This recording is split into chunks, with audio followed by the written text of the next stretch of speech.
మా తలంపులలో, మా చూపులలో, మా ప్రవర్తనలో, మా మాటలలో, మా క్రియలలో ఉన్న ప్రతి పాపమును నీ ప్రియకుమారుడు యేసుప్రభు రక్తంలో కడిగి శుద్ధి చేసి యోగ్యముగా నిన్ను ఆరాధించే భాగ్యము మాకు అనుగ్రహించమని యేసుక్రీస్తు నామములో ప్రార్థించుకున్నాం తండ్రి. ఆమేన్. రైట్, మరి అందరికీ వచ్చిన పాటే మనం పాడుకుందాము. రైట్, హల్లెలూయా. రైట్,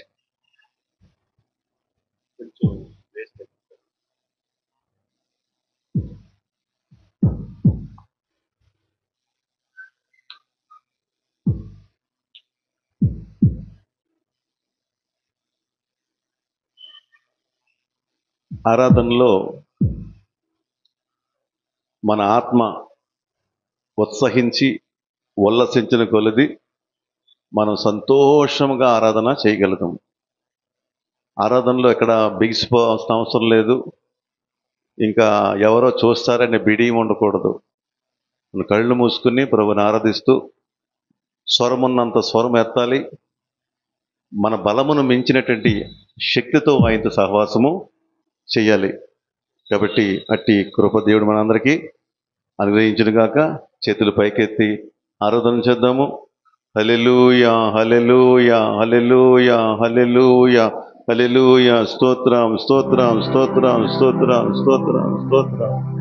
పరిశుద్ధుడా నీకే స్తోత్రం, స్తోత్రం, స్తోత్రం, స్తోత్రం, స్తోత్రం.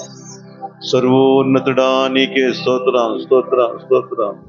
సర్వశక్తిమంతుడా నీకే స్తోత్రం, స్తోత్రం, స్తోత్రం. సైన్యములకు అధిపతి యెహోవా నీకే స్తోత్రం, స్తోత్రం, స్తోత్రం. మహోన్నతుడా, మహా గొప్ప దేవుడా యేసు ప్రభువా నీకే స్తోత్రం, స్తోత్రం, స్తోత్రం. ఆదరణకర్త పరిశుద్ధాత్మ దేవుడా నాలో మాలో నిత్యము నివసిస్తున్న దేవా నీకే స్తోత్రం, స్తోత్రం, స్తోత్రం. హల్లెలూయా, హల్లెలూయా. రెండు చేతులు పైకెత్తి మనసారా హృదయపూర్వకంగా స్వరమెత్తి చెప్తాం. హల్లెలూయా, హల్లెలూయా, హల్లెలూయా. నీ కృప చాలును ప్రభువా నాకు, నీ కృప చాలును ప్రభువా. నీ కృప చాలును ప్రభువా నాకు, నీ కృప నీ కృప చాలును ప్రభువా నాకు, నీ కృప చాలును ప్రభువా. నీ కృప చాలును ప్రభువా నాకు, నీ కృప చాలును ప్రభువా. కృపగల యేసయ్యా నా మంచి యేసయ్యా, కృపగల యేసయ్యా నా మంచి యేసయ్యా, కృపగల యేసయ్యా, కృప చూపు యేసయ్యా, కృపగల యేసయ్యా, కృప చూపు యేసయ్యా, కృపగల యేసయ్యా నా మంచి యేసయ్యా, కృపగల యేసయ్యా నా మంచి యేసయ్యా. నా బలహీనతలో నీ కృప నన్ను బలపరచెను, నా బంధకములలో నీ కృప నన్ను విడిపించెను, నా బలహీనతలో నీ కృప నన్ను బలపరచెను,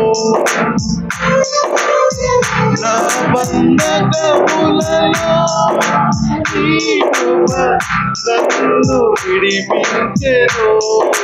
కృపగల యేసయ్యా నా మంచి యేసయ్యా, కృపగల యేసయ్యా నా మంచి యేసయ్యా, కృపగల యేసయ్యా, కృప చూపు యేసయ్యా, కృపగల యేసయ్యా, కృప చూపు యేసయ్యా, కృప యేసయ్యా నా మంచి యేసయ్యా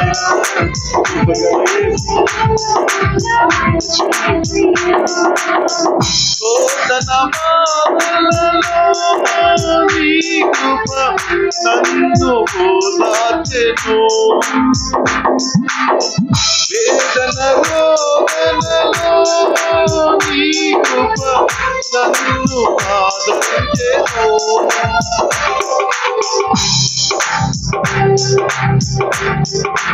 నీ కృప నన్ను ఓదార్చెను వేదన రోదనలో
కీర్తించి కొనియాడి ఘనపరతును, స్తోత్రించి స్తుతించి నిన్ను పాడేదన్.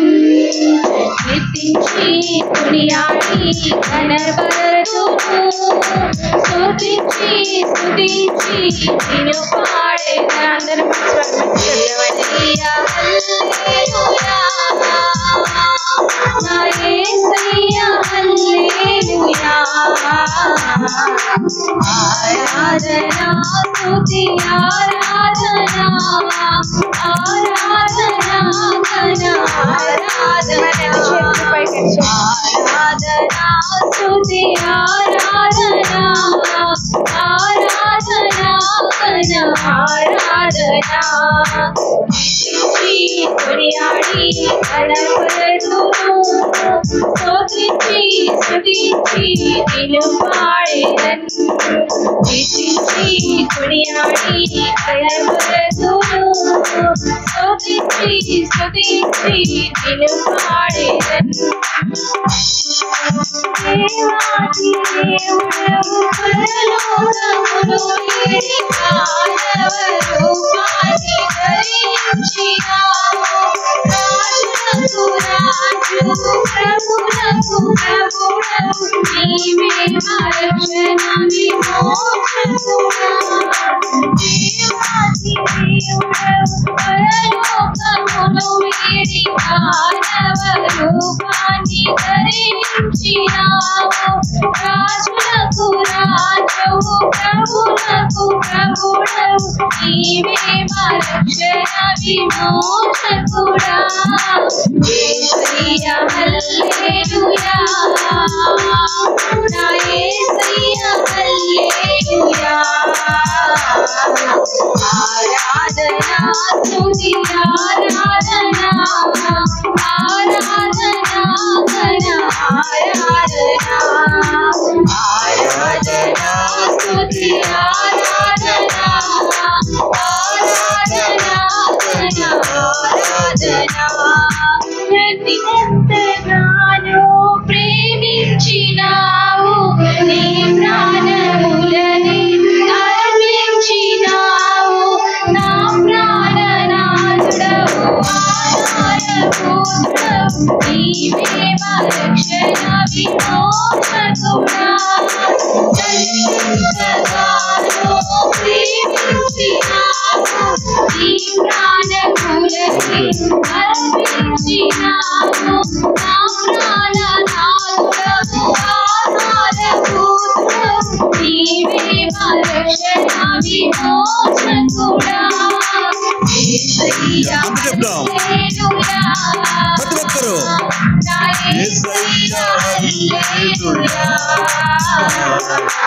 ఆరాధనా స్తుతి ఆరాధనా ఆరాధనా ఘన ఆరాధనా ఆరాధనా స్తుతి ఆరాధనా ఆరాధనా ఘన ఆరాధనా.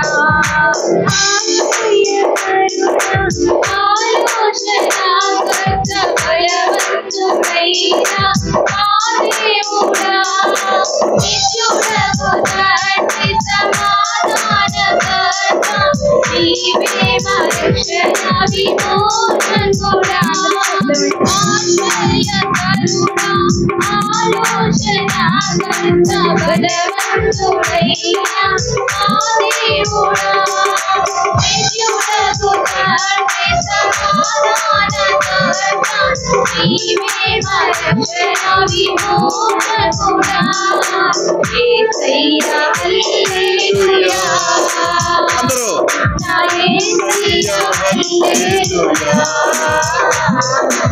ఆరాధనా స్తుతి ఆరాధనా ఆరాధనా ఘన ఆరాధనా ఆరాధనా స్తుతి ఆరాధనా ఆరాధనా ఘన ఆరాధనా. కొనియాడి కనపరచును స్తుతించి స్తుతించి నిన్ను పాడేదన్. కొనియాడి కనపరచును స్తుతించి స్తుతించి నిన్ను పాడేదన్. యేసయ్యా హల్లెలూయా నా యేసయ్యా హల్లెలూయా. యేసయ్యా హల్లెలూయా నా యేసయ్యా యేసయ్యా స్తోత్రం యేసయ్యా తండ్రి స్తోత్రం తండ్రి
కీర్తించి కొనియాడి వినపరతోను స్తోత్రించి స్తుతించి నిన్ను పాడెదం.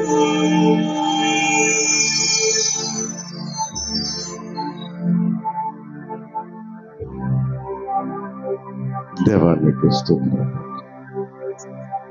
దేవానికి స్తుతులు నాయన. పరిశుద్ధుడు పరిశుద్ధుడు పరిశుద్ధుడని కోటాను కోట్ల దేవదూతలతో నిత్యము స్తుతించుకొని ఆడపడుచున్న నా ప్రియ పరలోకపు తండ్రి, మీ పరిశుద్ధ నామమునకు కోట్ల కొలది స్తుతులు స్తోత్రాలయ్యా. గొప్ప దేవుడు నాయన, నీకు స్తోత్రాలు. మహోన్నతుడు తండ్రి, మీరు మహా గొప్ప దేవుడయ్యా. సర్వోన్నతుడా నీకు స్తోత్రాలు తండ్రి. సర్వ సృష్టికర్త నీకే స్తుతులున్నాయన.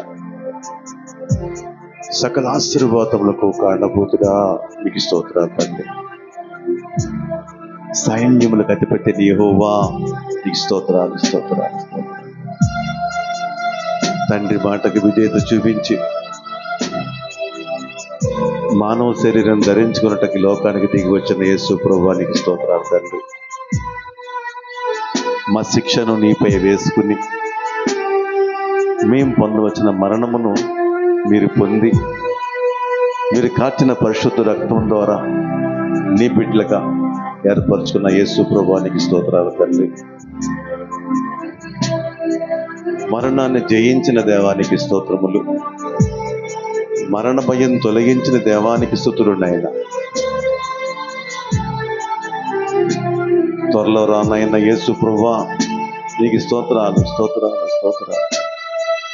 ఆదరణకర్త పరిశుద్ధాత్మ దేవుడా, నాలో మాలో నిత్యము నివసిస్తున్న దేవా మీకు స్తుతులు స్తోత్రాల తండ్రి. మీ వాక్యము ద్వారా హెచ్చరిస్తూ, మీ వాక్యంలో మమ్మల్ని బలపరుస్తూ, మీ వాక్యంలో మమ్మల్ని స్థిరపరుస్తూ, నీ ప్రియకుమారుడు యేసు ప్రభు స్వరూపము, ఆయన స్వభావము మా అంతరంగములో నిర్మిస్తున్న పరిశుద్ధాత్మ దేవ, మీ పరిశుద్ధ నామానికి కోట్ల కొలది స్తుతులు స్తోత్రాలు తండ్రి. ఈ ఉదయకాల సమయంలో ఈ ఆరాధన అంతటిని మా రక్షకుడు నీ ప్రియకుమారుడు యేసుక్రీస్తు నామములో మీకే చెల్లిస్తున్నాం తండ్రి. ఆమేన్. అందరూ కూర్చున్నాము.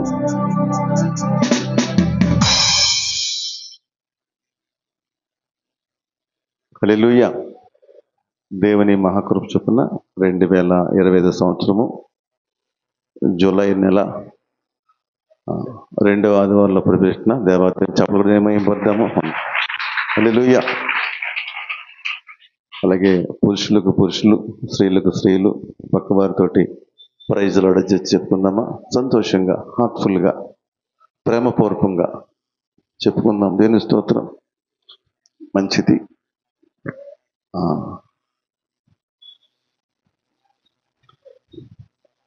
మరి సంఘ ప్రకటనలు విన్నారు కదా. మరి ఈ బుధవారం ప్రార్థన ఇంకా ఎవరు చెప్పలేదు. ఈ మైక్ ఎవరైనా ప్రేరేపణ కలిగిన వారైతే చివరిలో చెప్పండి, ప్రకటిస్తాం. హల్లెలూయా.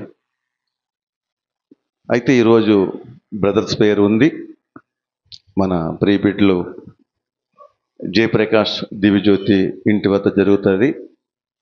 జయప్రకాష్ దివ్యజ్యోతి ఇల్లు మారారు, కొంచెం దూరంగా వెళ్ళారు, గోడారగుంట లోపలికి వెళ్ళాలి కాబట్టి కొంచెం త్వరగా వస్తే బ్రదర్స్ పేరు టీం అందరూ వెళ్తాము. ఇదే రోజు మరి సుధా పీటర్ గారు కూడా బ్రదర్స్ పేరు కోరుకున్నారు. అయితే ఫస్ట్ కోరుకున్నది ఎవరంటే జయప్రకాష్ దివ్యజ్యోతి.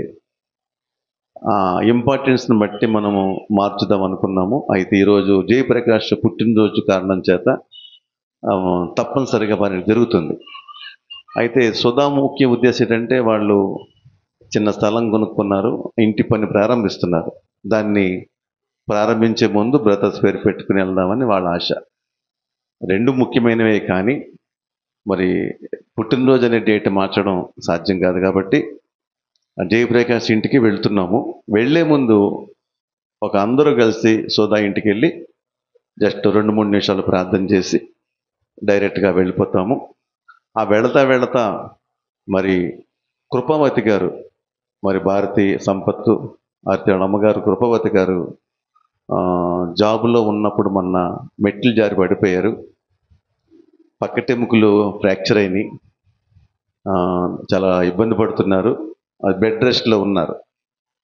మనము వెళ్ళే ముందు సుధా ఇంటికి వెళ్ళిన తర్వాత కృపావతి గారి గృహాన్ని కూడా దర్శించి అక్కడ ప్రార్థన చేసి అట్లా మనం వెళ్తాం. అంచేత త్వరగా వస్తే 5:30 కల్లా వస్తే మనం అన్ని పనులు చక్కబెట్టుకోవడానికి, రాత్రి మళ్ళీ ఆరాధనలో పాల్గొనడానికి అవకాశం ఉంటుంది. కాబట్టి ఈ ప్రకటన గుర్తించి మరి త్వరగా రావాల్సిందిగా ప్రభు పేరట మిమ్మల్ని ఆహ్వానిస్తున్నాం. దేవుని స్తోత్రము.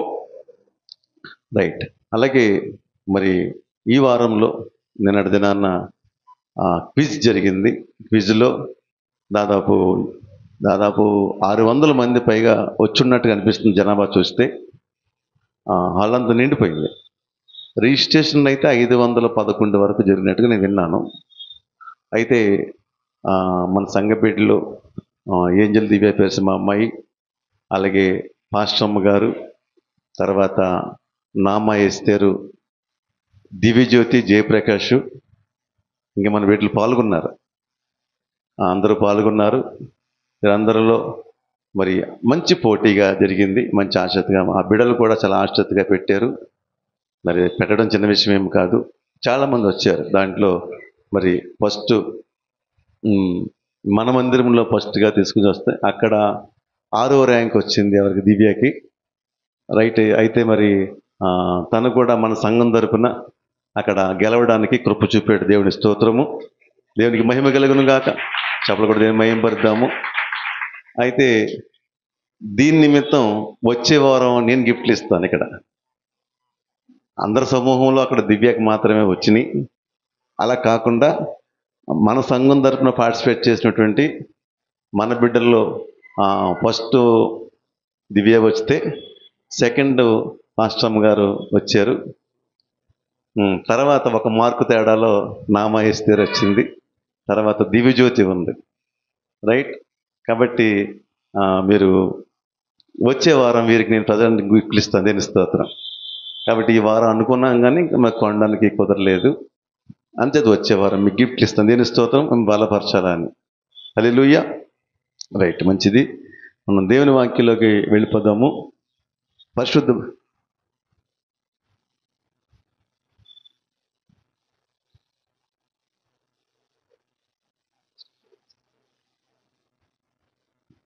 దేవునికి స్తోత్రం. మన పరిశుద్ధ బైబిల్ గ్రంథములో దేవుని వాక్యాన్ని మనం ధ్యానిద్దాము. దానియేలు గ్రంథము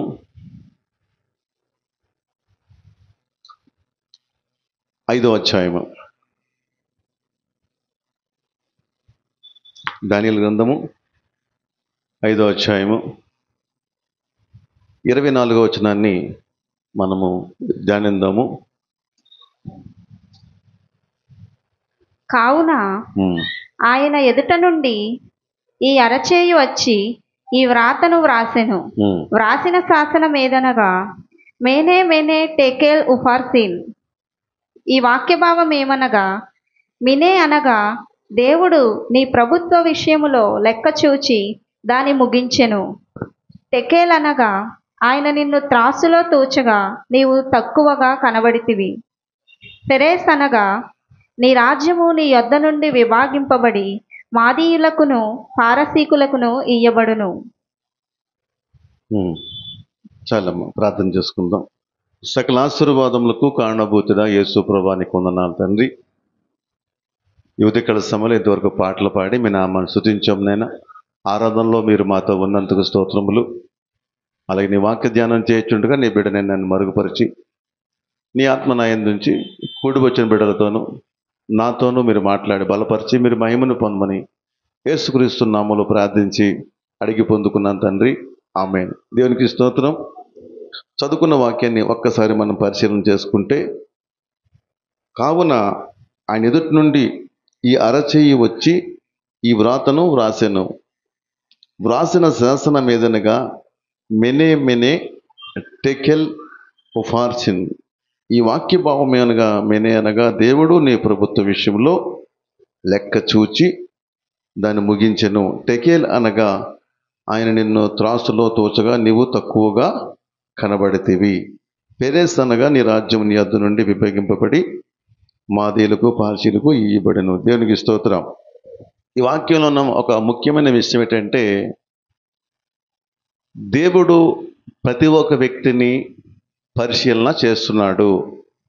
పరిశీలన చేసి కొలుస్తున్నాడు, తూస్తున్నాడు. ఈరోజు మన వాక్యం యొక్క ముఖ్యమైనటువంటి అంశం ఏంటంటే, ఆయన కొలత చూసే దేవుడు, తూకం వేసే దేవుడు. కాబట్టి ఈ కొలత, ఈ తూకము ఆయన వద్ద ఉన్నాయి. కాబట్టి ఈ కొలత వేస్తూ తూకం వేస్తూ దానిని బట్టి మనకు ఆశీర్వాదములు, ఘనతలు, దీవెనలు కలుగుతూ ఉంటాయి. దేవుడు కోరుకున్న దానికంటే మనం ఇంకా ఉన్నతంగా ఉంటే దేవుడు ఉన్నతంగానే దీవిస్తాడు. దేవుడు కోరుకున్న దానికంటే మనం తక్కువైనప్పుడు దేవుడు దానిని బట్టి మనను తప్పిస్తాడు. అలాగే మనము దేవునికి దూరముగా జీవించవలసి వస్తుంది. రైట్. ఈరోజు వాక్య భాగంలో మీకు ముఖ్యమైన మాట ఏమిటి అంటే, దేవుడు కొలత చూసే దేవుడు, దేవుడు తూకం వేసే దేవుడు. హల్లెలూయా. ఈ సత్యాన్ని మీరు గమనించుకోవాలి. అయితే నిన్ను కొలిచేది, నిన్ను తూకం వేసేది ఎక్కడో లేదు, మన మధ్యనే ఉంటుంది, మనతోనే ఉంటుంది. ఈ సత్యం మీరు బాగా తెలుసుకోండి. ఇంపార్టెంట్ విషయం ఇది. పోలీస్ డిపార్ట్మెంటు లేదా ఆర్మీలో మనం సెలెక్ట్ అవ్వాలంటే, మైక్ ఆన్లో లేదు కదమ్మా, హల్లెలూయా. పోలీస్ డిపార్ట్మెంటు అలాగే ఆర్మీలో సెలెక్ట్ అవ్వాలంటే వాళ్ళు కూడా ఏం చేస్తారంటే కొలతలు తీసుకుంటారు. ఇంత హైట్ ఉండాలి, ఇంత వెయిట్ ఉండాలి, చెస్ట్ వెడల్పు ఎంత ఉండాలి, ఇవన్నీ కూడా వాళ్ళు పరిశీలన చేస్తారు. ఆ కొలతలు అయిన తర్వాత పరుగు పోటీ పెడతారు. హై జంప్, లాంగ్ జంప్, ఇవన్నీ ఉంటాయి. అవన్నిటిలో ఉత్తీర్ణులైన వారికి మాత్రమే ఆ జాబ్ అనేది ఇవ్వటం జరుగుతుంది. అందులో ఫెయిల్ అయితే అక్కడ జాబ్ ఇవ్వటం అనేది కుదరదు. దీంట్లో 5 స్టార్ పోటీ అంటారు. 3 స్టార్ లెవెల్ ఒకటి ఉంటుంది, 5 స్టార్ లెవెల్ ఒకటి ఉంటుంది. ఇదంతా అయిన తర్వాత వ్రాత పరీక్ష కూడా ఉంటుంది. నేను కూడా కొన్ని ఇంటర్వ్యూస్లో పాల్గొన్నాను. రైట్. అయితే ఇక్కడ నేను చెప్తున్న మాట ఏంటంటే, ఈ police training, police job, army job వెళ్ళినప్పుడు మనము ఆ కొలతల వద్దకు వెళతాం. ఆ కొలతల వద్దకి వెళతాం. అక్కడ ఒక మెజర్మెంట్ టేప్ లాగా ఉంటుంది, అక్కడ వెయిట్ మిషన్ ఉంటుంది, ఇవన్నీ అక్కడ ఉంటాయి. అక్కడికి మనం వెళ్తాము. వాళ్ళు పరిశీలన చేసిన తర్వాత మనకి క్వాలిఫైడ్ జాబు వస్తుంది. ఓకే. ఈరోజు మీకు నేర్పించే ఒక మాట ఏంటంటే, మనము ఆ కొలతల దగ్గరికి వెళ్ళక్కర్లేదు, ఆ కొలతలే మన దగ్గర ఉంటాయి. ఆ కొలతే నీకు దగ్గరగా ఉంటుంది, నీ పక్కనే ఉంటుంది. నీవు ఆ కొలతను గుర్తించి పరిశీలించుకుని నీవు ఆ కొలతకు తగినట్టుగా ఉంటే నీవు ఉత్తీర్ణులు అవుతావు, గొప్ప స్థాయికి వెళతావు. హల్లెలూయా. ఇది గుర్తుపెట్టుకోండి. ఈ కొలతలేంటి, దేవుడు చేసే ఈ మెజర్ ఏంటి అనేది మనం పరిశీలన చేద్దాం వాక్య పరిశీలనలో. దేవునికి స్తోత్రం. హల్లెలూయా. కాబట్టి నీ వద్దనే ఉన్న, నీకు దగ్గరగా ఉన్న ఆ కొలతల విషయంలో, ఆ మెజర్మెంట్ విషయంలో నువ్వు జాగ్రత్త పడాలని దేవుడు వాక్యం చేత హెచ్చరిస్తున్నాడు. కాబట్టి చదువుకున్న వాక్యాన్ని గమనిస్తే అక్కడ 2 మాటలు ఉంటాయి దానియేలు గ్రంథంలో. లెక్క చూశాడు, లెక్క చూసే దేవుడు. రెండవ తూకం వేసే దేవుడు. హల్లెలూయా. కాబట్టి ఇవన్నీ కూడా ఆయన చూస్తున్నాడు అన్న సంగతి మర్చిపోకూడదు. మన వాక్య పరిశీలనలో వరుస క్రమంలో మనం వెళుతున్నప్పుడు మొట్టమొదటగా ఒక కొలత లేదంటే ఒక సూచన మీకు చూపిస్తాను. వాక్యం ఎప్పుడు కూడా మనకు తెలిసిన వాక్యాలే ఉంటాయి, కానీ దేవుడు చెప్పే విధానంలో మార్పు కనబడతా ఉంటుంది. ఆదాము అవ్వలను మనం గమనించినప్పుడు వారి మధ్యన ఒక చెట్టు పండు పెట్టాడు. ఆ పండు తినొద్దు అని చెప్పాడు. అది తినని దినమన నీవు నిశ్చయముగా చచ్చెదవు అని చెప్పాడు. అర్థమవుతుందా?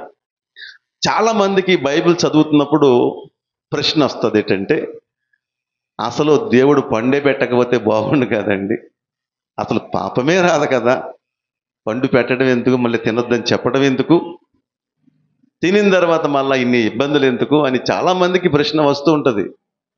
దీనికి నేను ధ్యానించిన విధంలో ఆన్సర్ ఏంటంటే, అన్నీ ఇచ్చిన దేవుడు, అన్నీ సమకూర్చిన దేవుడు ఒక విషయము వారికి చెప్పడానికి ఆ పండు పెట్టాడు. ఏంటంటే, నీకంటే పైన ఒకడు నేను ఉన్నాను, నీకంటే పైన నేను ఒకడిని ఉన్నాను, దాన్ని నేను చూస్తూ ఉన్నాను. ఈ భూమి సర్వాధికారం నీకు ఇవ్వబడింది, సర్వాధికారం ఇవ్వబడింది. అయితే నువ్వు నా మాట వింటున్నావా లేదా అని చూచే ఒక వ్యక్తి నేను పయనించి ఉన్నాను అని ఒక భయం కలిగి నువ్వు జీవించాలి. దానికి ఒకే ఒక ఆజ్ఞ, ఆ పండు నువ్వు తినకూడదు. అంటే దాని ఉద్దేశం ఏంటంటే, అక్కడ పండులో ఏమీ లేదు, కానీ నీ పైన ఒకడు ఉన్నాడనే గ్రహింపు నీకు ఉందా లేదా, అది ముఖ్యం. అలాగే ఆయన దృష్టికి నువ్వు ఎలాగున్నావు తెలుసుకోవటం ముఖ్యం. ఆయన దృష్టికి నువ్వు నమ్మకస్తుడిగా ఉన్నావా లేదా పరిశీలన కోసం ఆ పండు. ఈరోజు నేను చెప్తున్న మాట ఏంటంటే, వాక్యంలో మీరు నేర్చుకున్న కోణం ఏంటంటే, ఆ పండే కొలబద్ద, ఆ పండే కొలబద్ద, ఆ పండే నేను తూచే తూనిక అనుకోండి. అంటే ఎందుకు ఈ మాట నేను చెప్తున్నానంటే, నీ పక్కనే ఉంది, ఎక్కడో లేదు. ఎక్కడుంది? దాని మధ్యన, వాళ్ళ మధ్యనే ఉంది. వాళ్ళ మధ్యన ఉన్నప్పుడు నువ్వు తెలుసుకుని గ్రహించవలసింది ఏంటంటే, ఎప్పటికీ దాన్ని మనం టచ్ చేయకూడదు, వీలైనంతగా దానికి దూరంగా జీవించాలి అని మనం అనుకొని ఉంటే బాగుంటుంది. కానీ అక్కడ జరిగిన విషయం ఏంటంటే, ఏదైతే దేవుడు వద్దన్నాడో దానిపైన దృష్టి పెరిగింది. మానవ బలహీనత సైకాలజీ ప్రకారం చూస్తే ఇప్పటికీ కూడా ఏది చేయొద్దంటామో అది చేయడానికి ఇష్టపడతారు, ఈవెన్ చిన్నపిల్లల కాడి నుంచి కూడా. కాబట్టి ఏది చేయవద్దన్నాడో దానిపై దృష్టి పెట్టకుండా ఉంటే బాగుండేది. కానీ మనసులో ఎలాగుంటుందంటే, చేయొద్దన్న దాని మీద దృష్టి ఉంటుంది, దాని మీదే ఆలోచన ఉంటుంది. అర్థమవుతుందా? కాబట్టి అది చేసే వరకు కుదురు నిద్ర కూడా ఉండదు. ఇది చాలా బలహీనత, జయించాలి. దేవునికి స్తోత్రము. ఒక చోట స్కూల్కి వెళ్ళే దారిలో ఒక గోడ ఉందంట. ఆ గోడకి కన్నం ఉంది. కన్నం ఉంటే ఆ కన్నంలోంచి ఎవరన్నా పిల్లలు చూస్తారేమో అని ఆ కన్నం మీద ఒక బోర్డు రాశారంట, ఈ కన్నంలోంచి ఎవరో చూడొద్దు అని చెప్పారంట. ఇంక చూసుకోండి, ఆ దారిని పోయే పిల్లలు పెద్దవాళ్ళు కూడా అందరికి ఒకటే ప్రశ్న, అందులో ఏముంది, చూస్తే ఏమవుతుంది. చక్కని మాట, ఎవరు చూడొద్దు అని రాశారు. కానీ అందరికి ఆలోచన ఏంటి? అందులో ఏముంది. రోజు వెళుతున్నారు కానీ, ఎన్నో చేస్తున్నారు, ఎన్నో చూస్తున్నారు కానీ వారి మనసులో మాత్రం బలంగా ఉండిపోయింది ఏంటంటే ఏముంది, ఏదో రోజున చూసేయాలి అని చెప్పేసి ఒక రోజున తెగించి సాహసం చేసి మొత్తం మీద అలా కొంచెం పైకి ఎక్కి చూస్తే ఏముందంటే అది ఒక మెడికల్ కాలేజీ ప్రహరీ గోడ. అది ఆ లోపడే ఈ మానవ దేహాల్ని, చనిపోయిన దేహాలని తెచ్చి అక్కడ స్టూడెంట్స్కి ఏం చెప్తారంటే ప్రాక్టీస్ చేయిస్తారు. అందులో కొన్ని అస్థిపంజరాలు, చనిపోయినటువంటి శవాలు అక్కడ ఉంటాయన్నమాట. అది చూస్తే ఎక్కడ వెళ్ళిపోతారా అని ఏం చెప్పారు వాళ్ళు, దీంట్లోంచి చూడొద్దాన్ని. వీళ్ళ ఆశ ఏంటి, అందులో ఏదో ఉంది. మొత్తానికి సాహసం చేసి అలా చూసి వెళ్ళిపోయారు అంతే.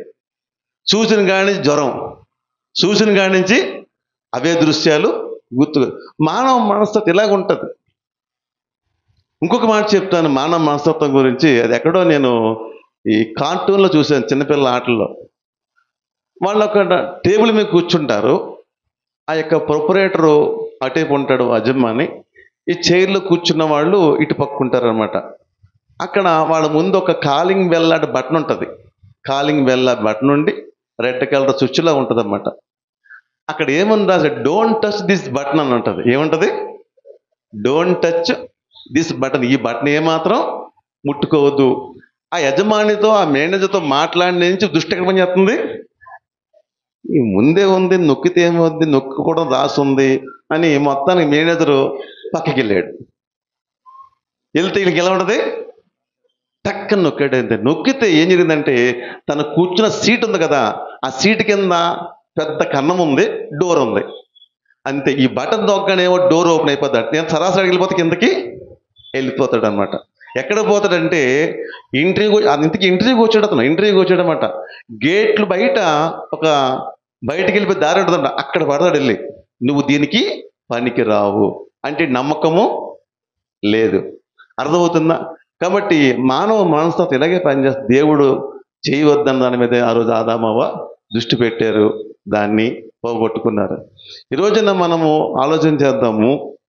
చాలామంది జీవితాల్లో ఇటువంటి బలహీనత కనబడతా ఉంది. ఈ రోజున ఈ వాక్యం ద్వారా నేను చెప్తున్నా, మీరు నేర్చుకోవాల్సిన మాట ఏంటంటే, దృష్టి ఎక్కడ ఉంటుంది? మీ దృష్టి. ఆ రోజు ఆదమ్మ దృష్టి అంతా కూడా ఎక్కడ పనిచేసింది? ఆ పండు మీదే పనిచేసింది. దేవుడు చేయవద్దు అన్న దానిపైన నీ దృష్టి నిలిపమంటే ఏదో ఒక రోజున దాని మీద నువ్వు ఆశ కలిగి ఉంటావు, తర్వాత ప్రమాదంలో పడతావు. దేవునికి స్తోత్రము. ఇక్కడ వారిని ఈ కొలబద్ద అనేది ఉంది కదా, అంటే పాటిస్తారా పాటించరా అనే దాని మీద ఏం ఆధారపడిందంటే వీరికి కలిగి ఉన్న ఆశీర్వాదం పోగొట్టుకోవడానికి నిలిచింది. అది కాపాడుకుంటే ఆశీర్వాదం అలాగే ఉంటుంది, పోగొట్టుకుంటే ఆశీర్వాదం అలాగే పోతుంది. అంతే. అర్థమవుతుందా? దేవుడు ఆ స్వేచ్ఛ ఇచ్చాడు. దేవుడు ఏం చేశాడు? ఆ స్వేచ్ఛ ఇచ్చాడు. ఆ స్వేచ్ఛను మనం దుర్వినియోగం చేసుకోకూడదు. అర్థమవుతుందా?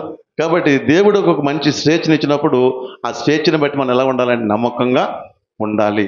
కాబట్టి మనము ఆ ఆలోచనను పక్కన పెట్టుకుని దేవుని చిత్తానుసారమైన జీవితం మనం జీవించడానికి ఇష్టపడాలి. దేవునికి స్తోత్రం. హల్లెలూయా. దానివలన ఆదామవ్వ కలిసి వచ్చింది ఏంటి? ఆశీర్వాదకరమైన జీవితం కోల్పోయారు, శాపగ్రస్తమైన జీవితాన్ని తెచ్చుకున్నారు. నిత్యము జీవించే జీవితాన్ని కోల్పోయారు, నిత్య మరణాన్ని తెచ్చుకున్నారు. దానివల్ల ప్రయోజనం అంటే ఏమీ కనబడలేదు. కాబట్టి వారి ముందు నిలిచిన ఆ కొలతగా కనబడదు, దాన్ని ఎక్కడో లేదు, దేవుడు ఎక్కడి నుంచో పట్టలేదు, అక్కడే పెట్టాడు. దాన్ని బట్టి నువ్వు జాగ్రత్తగా ఉండాలి. దేవునికి స్తోత్రము. ఇది మొదటగా మనం నేర్చుకున్న ఒక మాట. దేవునికి స్తోత్రము. హల్లెలూయా. రైట్.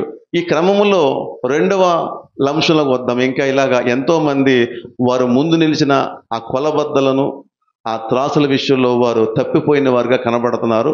కొందరైతే నమ్మకస్తులుగా కనబడుతూ ఉన్నారు. అందులో ఒక విషయాన్ని మనం గమనిస్తే, మనము ఆదికాండము 25వ అధ్యాయంలోకి వద్దాం. హల్లెలూయా. ఆదికాండము 25వ అధ్యాయము. ఆదికాండం 25వ అధ్యాయంలో మనకి కొన్ని విషయాలు మనం చూడవచ్చు. 29 నుంచి 34 వరకు మనం గమనించినప్పుడు అక్కడ కూడా ఒక అంశం మనకి కనబడుతూ ఉంది. దేవునికి స్తోత్రం. ఆదికాండము ఒకనా- 20 ఒకనాడు యాకోబు కలగూర వంటకము వండుకొనుచుండగా ఏసావు అలసిన వాడై పొలములో నుండి వచ్చి, నేను అలసియున్నాను, ఆ ఎర్ర ఎర్రగానున్న దానిలో కొంచెము దయచేసి నాకు పెట్టుమని అడిగెను. అందుచేత అతని పేరు ఎదోము అనబడెను. అందుకు ఏసావు, నేను చావబోచున్నాను గదా, జ్యేష్ఠత్వము నాకెందుకనెను. యాకోబు, నేడు నాతో ప్రమాణము చేయుమనెను. అతడు యాకోబుతో ప్రమాణము చేసి అతనికి జ్యేష్ఠత్వమును అమ్మివేయగా, యాకోబు ఆహారమును చిక్కుడుకాయల వంటకమును ఏసావుకిచ్చెను. అతడు తిని త్రాగి లేచిపోయెను. అట్లు ఏసావు తన జ్యేష్ఠత్వమును తృణీకరించెను. హల్లెలూయా. ఈ వాక్యం ఇలాగే ఉంచుకుని ఇంకొక వాక్యం తీయండి. మనము కీర్తనల గ్రంథము 69 అధ్యాయము 29 వచనము. నేను బాధపడిన వాడనై వ్యాకులపడుచున్నాను. దేవా, నీ రక్ష ఆహారము దేవుడు మనకి బతకడం కోసం పెట్టాడు. దేవుడిచ్చింది ఆహారం. కానీ ఆహారమే నీకు దేవుడు అయిపోకూడదు.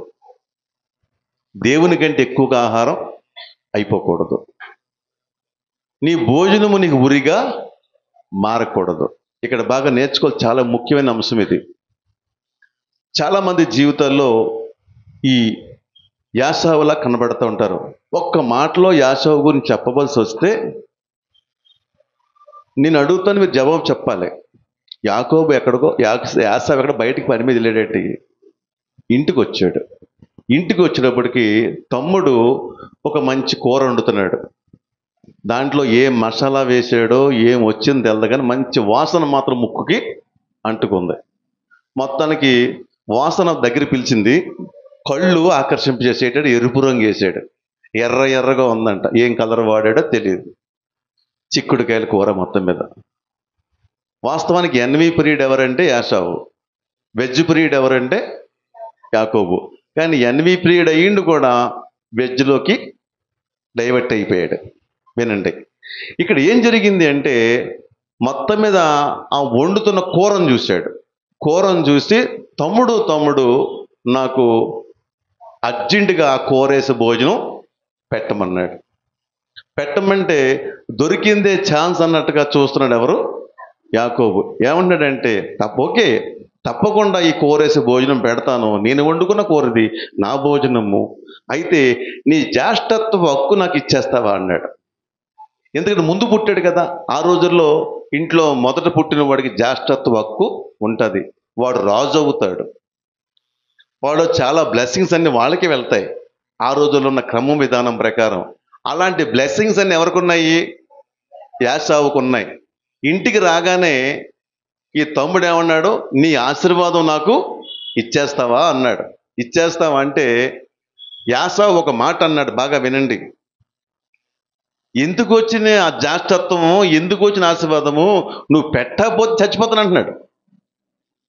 ఆ మాట చూడండి, నాకు ఎంత ఆశ్చర్యం అనిపిస్తుంది అంటే, మీరు ఒక ప్రశ్న నాకు వేయాలి చూడండి. అందుకు యాకోబు నీ జ్యేష్ఠత్వం నాకు ఇమ్మని అడగగా, ఏసావు నేను చావబోతున్నాను కదా, జ్యేష్ఠత్వం నాకెందుకనండి.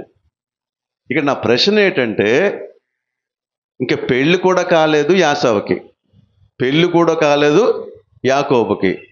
వాళ్ళు యవనస్తులు, వృద్ధాప్యం కూడా కాదు. ఇక్కడ ఒక పూట భోజనం చేయకపోతే చచ్చిపోతామా? నా ప్రశ్న ఇదే. ఒక్క పూట భోజనం చేయి చచ్చిపోతామా? ఏమంటున్నాడు? నువ్వు పెట్టకపోతే ఇంకెందుకే నాకు జ్యేష్ఠత్వం, చచ్చిపోతున్నాను కదా అంటున్నాడు. కొందరు జీవితాలు ఏంటో నాలుక మీద ఉంటుంది చావు. మాట్లాడి చచ్చిపోతాను, చస్తాను, ఈ మాటలు దేవుని బిడ్డలకు తగినవి కాదు. చస్తాను, చచ్చిపోతాననే మాట అది ఎవరికి ఆశీర్వాదం కాదు. గుర్తుపెట్టుకోండి. తర్వాత అంటాడు, ఒక పూట కూటి కోసం చచ్చిపోతామండి? ఒక పూట ఆకలి లేకపోతే చచ్చిపోతామా? చాలా కుటుంబాలు చూస్తాము, కొంతమంది వ్యక్తులను నేను నాకు తెలియకపోయినప్పటికీ మాట్లాడుతున్నాను. కూర కోసం గొడబెట్టే వాళ్ళు ప్రతి ఒక్కరూ కూడా యాషావు శాఖ వాళ్ళే. ఇంట్లో సరైన కూర వండకపోయినా, కూర లేకపోయినా గొడవ పెడుతున్నారంటే మీరు ఇంచుమించుగా యాసావు యొక్క సహవాసం కలిగిన వారు, అటువంటి రక్తం మీలో ప్రవహిస్తుంది. గుర్తుపెట్టుకోండి, ఒకటి గుర్తుపెట్టుకోండి, మనము బతకటం కోసం తింటున్నాం కానీ తినటం కోసమే బతకట్లేదు. పాయింట్ అర్థమైందా? మనం ఏంటి, బతకాలి కాబట్టి తింటున్నాం అంతే, కానీ బతకటం కోసమే తినటం లేదు. ఈ సత్యం గుర్తుపెట్టుకోవాలి. ఇక్కడ యాసావు ఎలాగున్నాడంటే, ఒక పూట భోజనం లేకపోతే చచ్చిపోతాడంట. ఇంట్లో పరిస్థితులు ఒక్కొక్కసారి బాగోవు, సర్దుకోవాలి, అడ్జస్ట్ చేసుకోవాలి. ప్రతిరోజు నాకు కక్క కావాలి, నాకు ముక్క కావాలి, ముక్క లేకపోతే ముద్ద దిగదు అనే ఆలోచన క్రైస్తవుడికి తగినది కాదు. గుర్తుపెట్టుకోండి అమ్మా. నేను ముక్కలు తినటం తప్పు పట్టట్లేదు, కక్కలను తప్పు పట్టలేదు, నేను దాని గురించి మాట్లాడట్లేదు. కానీ ఉండి లేని పరిస్థితులు వస్తాయి, అది పెద్ద విషయమేమీ కాదు. ఏది ఉంటే అది సర్దుకుపోవటం అనేది ఒక క్రైస్తవుడు యొక్క సహజ లక్షణము. దేవుని స్తోత్రము. తృప్తి కలిగి ఉండాలి, సర్దుకుపోవాలి. దేవునికి స్తోత్రము. నాకు అన్నిటికంటే ఇష్టమైన ఆహారాలు కొన్ని ఉన్నాయి. మీ ఆహారం కూడా మాకెందుకంటే నా అనుభవం చెప్తున్నాను అంతే. నాకు బెస్ట్ వన్ ఏంటంటే, రాత్రి అన్నంలో నీళ్ళు వేసుకుని, కొంచెం గెంజేసుకుని, కొంచెం ఆవకాయ బద్ద కానీ, కొంచెం పచ్చిమిరపకాయ కానీ, ఉల్లిపాయ కానీ వేసుకుని తింటే ఉంటుంది, చాలా బాగుంటుంది. దాన్ని ఏమంటారు? చద్ది అన్నం. దేవునికి స్తోత్రం. హల్లెలూయా. అలా అనకండి పాస్టర్ గారు, మాకు పరమాన్నం ఉంటేనే దేవునికి స్తోత్రం అండి, సద్దన్నం ఉంటే అనకండి. హల్లెలూయా. నేను ఎందుకు ఈ మాట చెప్తానంటే, సద్దన్నములో కూడా నువ్వు ఇష్టపడి తింటే తృప్తి ఉంది, సంతోషం ఉంది. ఇంకో విషయం, దాంట్లో ఆరోగ్యం కూడా ఉంది. దేవునికి స్తోత్రం. పరమన్నం పెట్టినప్పుడు స్తోత్రం చెప్తానండి, సద్దన్నం పెడితే మా ఆవిడతో గొడవ పెడతానని అట్టుకుండకూడదు.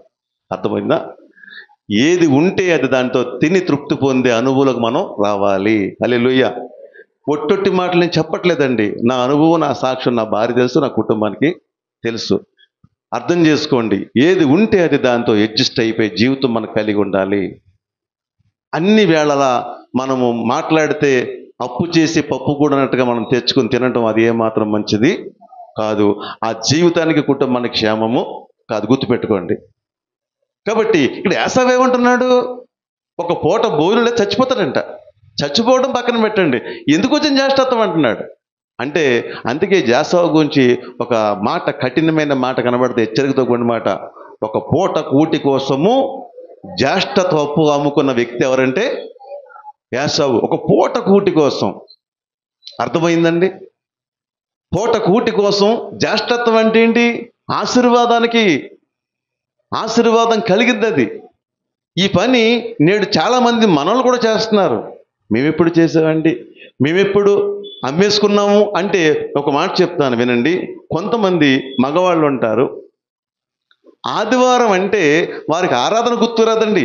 ఆదివారం అంటే మార్కెట్ గుర్తొస్తుంది. ఆదివారం అంటే మార్కెట్కి వెళ్ళిపోవాలి, పెద్ద పెద్ద చేపలు ఇంక రకరకాల తెచ్చేసుకోవాలి, ఇంట్లో తెచ్చి నువ్వు చెయ్యి, అప్పుడు తర్వాత చూద్దాం, చర్చికి చర్చి తర్వాత చూద్దాం, ముందు నాకు వండి పెట్టు. ఇది దేవుని బిడ్డ నీకు తగినది కాదు. ఇంకొక రోజు పెట్టుకో, ఏం తప్ప ఉంది? ఇంకొక రోజు పెట్టుకో. మంగళవారం తినకూడదా? బుధవారం తినకూడదా? అన్ని రోజులు మంచివే కదా. ఆదివారం అనగానే ఏం గుర్తు వస్తుంది? కొందరికి దేవుని బిడ్డలో అనబడిన వారు గుర్తు తెలుసా? ఆరాధన. ఆయనతో సహవాసం చెయ్యాలి, ఆయన మాటలు వినాలి, బ్రతుకును సరే చేసుకున్న ఆలోచన దేవుని బిడ్డలకు తగింది. అంటే కొందరు ఏం చేస్తారంటే, ఆదివారం అనగానే ఏం గుర్తొస్తుంది వాళ్ళకి? మార్కెట్, కూర, అది వండుకోవటం, తినటం. అదే వాళ్ళ ఆ లాస్ట్లో వెళ్తామన్నమాట. లాస్ట్లో పాస్టర్ గారు చెప్తారు కదా ఆమెను, అప్పుడు చెప్పి చేతికి వస్తానండి. ఇది నిజమైన భక్తి కాదు. నేను అంటాను ఒక మాట, నువ్వు ఒక పూట కూటి కోసము దేవుని ఆశీర్వాదం పోగొట్టుకుంటున్నావు. ఆనాడు ఒక పూట కూటి కోసం జ్యేష్ఠత్వం అమ్ముకున్న ఏసావు ఎంతో, నీ ఇంట్లో నీ కూర కోసం భోజనం చర్చికి దూరం అయిపోతున్నావంటే యాసావుకి నీకు పెద్ద తేడా ఏమీ లేదు. గుర్తుపెట్టుకోండి. అడ్జస్ట్మెంట్ కావట్లేదా, కుదరట్లేదా, చక్కగా చారు కాసుకోండి, ఒక ఆమ్లెట్ వేసుకోండి, తినండి, దేవునికి స్తోత్రం. అది కూడా ఫాస్ట్గా అయిపోతుంది. అర్థం చేసుకుని ఈ సిస్టమ్ ఫాలో అయ్యి మీరు యాసావులాగా ఉంటారో యాకలు ఉంటారో అది మీ నిర్ణయం. దేవునికి స్తోత్రము. కాబట్టి ఒక పూట కోటు కోసం మనం దేవుని సన్నిధిని పోగొట్టుకోకూడదు. హల్లెలూయా. కాబట్టి ఈరోజు మనం రెండో పాయింట్లోకి వచ్చినట్టంటే నీ భోజనము, నీ ఆహారం నీకు కొలబద్దగా నిలబడింది. ఇక్కడ యాసావుకి ఏది కొలబద్ద అంటే ఆహారమే కొలబద్ద. ఆహారము అనే చోట యాసావు ఓడిపోయాడు. యాసావు ఏం చేశాడు? ఓడిపోయాడు. దానికి బానిసగా మారిపోయాడు. తన జ్యేష్ఠత్వాన్ని అమ్మి వేసుకున్నాడు. హల్లెలూయా. ప్రతి క్రైస్తవుడికి కూడా ఉండవలసిన గొప్ప విశ్వాసం మాట మీరు నేర్చుకోండి. నేను నేర్పిస్తున్నా, దేవుడు నాకు నేర్పించేది పెద్ద కొత్త విషయమేమీ కాదు, అందరికీ తెలిసిన విషయమే. గుర్తుపెట్టుకోండి. ఇలా ప్రాముఖ్యమైన చూడండి. ఒకసారి చూద్దామా. ఇంకా దీని గురించి ఏమైనా మాటలు రాయబడ్డాయంటే బైబిల్లో ఫిలిప్పీయులు రాసిన పత్రిక, నేను తర్వాత చెప్తాను మాట, ముందు ఈ చదువుదాం. ఫిలిప్పీయులు రాసిన పత్రిక 3వ అధ్యాయము 19వ వచనము. నాశనమే వారి అంతము, వారి కడుపే వారి దేవుడు. వారి కడుపే వారి అర్థమవుతుందమ్మా. దేనికోసం బతుకుతున్నారు వాళ్ళు? తినటం కోసమే బతుకుతున్నారు తప్ప నేను పుట్టాను, నేను ఏం చేయాలి అనే ఆలోచన వారికి లేదు. అటువంటి వారి జీవితం ఏంటంట? వారి కడుపే వారి దేవుడు, నాశనమే వారి అంతము. ఒక వయసులో బాగా తింటారు, తినేకేమొస్తాయి? బీపీలు, షుగర్లు అన్నీ వస్తాయి. పొట్ట జొల్ల తప్పుడు, కాళ్ళు పీకుళ్ళు, ఒళ్ళు పీకులు అన్నీ వచ్చేస్తాయి. కాబట్టి మితముగా తినటం అలవాటు చేసుకోండి. గొంతుకి కత్తి పెట్టుకున్న వాక్యం అక్కడ ఉంటుంది, అవునా? అర్థమవుతుందా? కాబట్టి అధికంగా మాంసాపేక్ష ఉండకూడదు. మాంసం తినండి, నేను మాంసం, నేను శత్రువు కాదు. కాబట్టి గుర్తుపెట్టుకోండి, ఏదో అప్పుడప్పుడు అంతవరకు మాత్రమే. అంతేగాని ఈ జీవితంలో నాకు మొక్క లేకపోతే ముద్ద దిగదనే మాట ఏమాత్రం మంచిది కాదు. అర్థమవుతుందా? హెల్దీ ఫుడ్ అంటే అన్నీ మంచివే. కాబట్టి ఇంకో విషయం ఏంటంటే యేసు ప్రభువు వారు నేర్చుకోవచ్చు. ఆయన రొట్టె తిన్నాడు, చేపలు తిన్నాడు. గుర్తుపెట్టి అందరూ చాలా హెల్త్ ఉంటుంది. దేని స్తోత్రము, దేని స్తోత్రం. రైట్, మంచిది. కాబట్టి ఇంకా మనం ఇందాక ఒక మాట చెప్పుకొచ్చినాము. మరి ఈ మనిషి ప్రతి ఒక్కరు కూడా ఈ మాట గుర్తుపెట్టుకోవాలి. ఏ మాట ఏంటంటే ద్వితీయోపదేశ కాండము, ఇంకొక మాట, మళ్ళీ ఎందుకు ఆ మాట ముందు మాట వచ్చేస్తున్నాయి. సమూయేలు గ్రంథంలో మీరు తీయక్కర్లేదు. సమూయేలు గ్రంథములో ఏలీ కుమారులు చేసిన పని ఏంటి? దేవుడికి అర్పించవలసిన వాటిని అర్పించక మునిపే వెళ్ళి తెచ్చేస్తున్నారంట. దీనివల్ల మాంసాపేక్ష, ఆ మాంసాపేక్ష ఏం చేసింది? వారి శరీర కోరికలను అధికం చేసింది. వారు కామాంధులుగా మారిపోయి గుడికొచ్చిన వారిని పాడు చేసిన సాక్ష్యం ఎవరిది? ఏలీ కుమారులది. కాబట్టి అధికంగా మాంసాపేక్ష ఎవరికి క్షేమము కాదు. దేవునికి స్తోత్రం. రైట్, ఇప్పుడు ఈ మాట చెప్తాం. మనం ముందుకు వెళ్ళిపోవడానికి మన ముందుకు చాలా విషయాలు ఉన్నాయి. ద్వితీయోపదేశ కాండము 8వ అధ్యాయం 3వ వచనము. ఆహారము వలననే గాక యెహోవా సెలవిచ్చిన ప్రతి మాట వలన నరులు బ్రతుకుదురని నీకు తెలియజేయుటకు ఆయన నిన్ను అణచి నీకు ఆకలి కలుగజేసి నీవే గాని నీ పితరులే గాని ఎన్నడెరుగని మన్నాతో నిన్ను పోషించెను. హల్లెలూయా. ఇప్పుడు ఒక విషయం ఏంటంటే వాక్యం చెప్తుందంటే మనుషుడు ఆహారం వలన కాదు కానీ దేని వల్ల పోతాడట? దేవుని మాట వలన బ్రతుకును. దేవునికి స్తోత్రం. ఆ రోజున ఇశ్రాయేల్ ప్రజల్ని ఐగుప్తులోని దేవుడు బయటకు తీసుకొచ్చాడు. తీసుకొచ్చిన వెంటనే వారికి ఒక ఇబ్బంది ఆయనే కలుగు చేశాడు. ఏంటి కలుగు చేశాడంటే ఐగుప్తులోంచి తీసుకొచ్చాడు, ఎర్ర సముద్రం 2 పాయలుగా చేశాడు, నడిపించాడు. అందరు గేజలు పలికారు, స్తోత్రం పలికారు, గొప్ప పాట పాడారు. అక్కడికి వచ్చిన వెంటనే వారు వాటర్ ఇవ్వలేదు, ఫుడ్ పెట్టలేదు. ఎందుకు పెట్టలేదు? కొంచెం వెయిట్ చేయించడం. అంటే వారికి ఆకలి కడుపుండి వచ్చింది. అదే మాట ఉంది, వారికి ఆకలిని కలుగు చేశాడు. ఈ ఆకలి పెరిగే కొద్దీ వీరికి తీరు మారిపోతుందంట. అర్థమవుతుందా? ఆకలి పెరిగే కొద్దీ ఏమైంది? తీరు మనకు వచ్చేది. ఫస్ట్ బాగానే వెయిట్ చేస్తా, ఇంకా పెట్టరేటమ్మా, ఇంకా ముగించరేటమ్మా, ఇంకా వండలేదా, ఇంకా తేలేదా, అయిపోయేటట్టు మన మనసులో మాట తీరు మారిపోదు. అలాంటి తీరు వచ్చేసినట్టు ఎక్కడికి వచ్చేసి ఏమన్నారంటే ఇంకేం దేవుడు, అక్కడికే పోదాం పదండి అని వెనక్కి తిరిగి వచ్చింది. అది దేవుడు ఇష్టపడదంటే అక్కడ ఏం చేయాలి? ఇన్ని అద్భుతాలు చేసి మన నడిపించి కాపాడి విడిపించిన దేవుడు మనల్ని పోషించడా అనే విశ్వాసం వారిలో వస్తుందని దేవుడు చూస్తున్నాడు. అలా వచ్చిన వారు కొంతమంది ఉన్నారు, రాని వారు కూడా చాలా మంది ఉన్నారు. ఇద్దరు ఉన్నారు. ఆ స్వభావం ఎవరిలో ఉందో గుర్తించడానికి ఆయన నిలబెట్టాడు. అక్కడ కొంతమంది మనసు మారిపోయింది. అర్థం చేసుకోండి. అందుకే చెప్పాడనమాట, మనుషుడు ఆహారం వల్ల కాదు కానీ దేవుడి నోటి నుంచి మాట వల్ల బ్రతుకుతాడని చెప్పి అలా విశ్వసించిన వారిని బట్టి దేవుడు ఏం చేశాడు?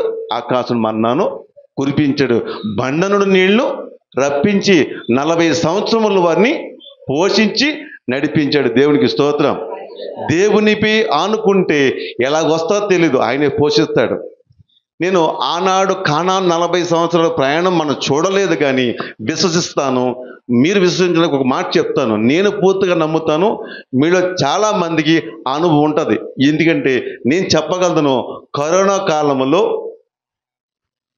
మీకు గుర్తొచ్చేస్తుంది. కరోనా కాలంలో లాక్డౌన్ టైంలో మన కుటుంబాలు ఎలా గడిచినాయి?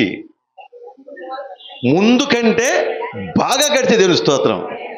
ఫస్ట్ భయం వేసింది, ఎలాగా అనుకున్నాం, కానీ ఎలా జరిగే మనకే తెలు రోజులు. నిజంగా ఆ రోజున సారైపోతే ఇతరాలు ఇలా బియ్యింది పెరిగినట్టుగానే అలా ఏ ఆహారం తగ్గిందా చెప్పాలంటే అప్పుడే బాగా తిన్నాం దేవుని స్తోత్రం. డ్రై ఫ్రూట్స్ అంట, అవ్వంట, ఇవ్వండి వారు తోచిన రీతిగా బలం తిని మనం బలం పొందలేదు దేవుని స్తోత్రం. ఈ కరోనా కాలంలో, ఈ లాక్డౌన్ టైంలో మనలో ఎవడైనా సరే ఆహారం లేక చనిపోయిన ఎవరు సాక్ష్యం ఉందా? చెయ్యొద్దండి ఎవరైనా సార్. నేను లేదు చూడబోదు. ఎవరు పోషించాడు? దేవుని స్తోత్రము. అలాగే ఎన్నైనా చేయగలి దేవుని స్తోత్రం. అటువంటి దేవుడు మనకున్నాడు దేవుని స్తోత్రం. ఆయన ఒకటే మాట అంటాడు, నరుడు మనుషుడు అదే మాట ప్రభు చెప్పాడు. ఎప్పుడ మత్తయి సువార్త 4:4 మనుషుడు రొట్టె వలన మాత్రం కాదు. దేవునికి స్తోత్రం. ఆయన మాటతో మనం బతుకుతాం అంతే. ఆయన మాట లేకపోతే ఎంత ఉన్నా సరే దేవుని స్తోత్రం. హల్లెలూయా. రైట్. మనము ఇక్కడ రెండవది మనం ఒకటి వెళ్తున్నాం. 2 కొలత. ఫస్ట్ కొలత ఏంటి? పండు అన్నా. ఫస్ట్ కొలత ఏంటి? తినకూడదు, చూడకూడదు. అర్థమవుతుందా? అది దాటి వారు ఏం చేశారు? శాపాన్ని పాపాన్ని తెచ్చుకున్నారు, మరణాన్ని కొని తెచ్చుకున్నారు. రెండవది ఏంటంటే ఆహారం దాన్ని ఎలాగున్నావు? ఫస్ట్ ఏంటంటే తినకూడదు చేయకూడదు ఫస్ట్ ఎలాగున్నావు. ఇక్కడ తినొచ్చు కానీ దాంట్లో నిగ్రహము ఉండాలి. ఒక లేకపోయినా సరే నీలో ఓర్పు సహనము ఉండాలి, నిరీక్షణ ఉండాలి, దేవునిపై విశ్వాసంతో ఎదురు చూసే అనుభవం నీకు ఉండాలి. దేవునికి స్తోత్రం. కాబట్టి మీకు గుర్తుపెట్టుకోండి, ఆదివారం అంటే మీకు ఏం గుర్తు రావాలి? నేను ముగిస్తున్నాను ఇలా అయినా. నిజంగా చెప్పండి. హల్లెలూయా. దేనికి స్తోత్రం. మంచిది. మనం ముందుకు వెళ్దాము. ఇంకా మూడో విషయం వచ్చినప్పటికి ఏంటంటే మనము మూడో కొలతకు వస్తున్నాము. ఆదికాండము 39వ అధ్యాయము 9 నుంచి 12 వచనాలు.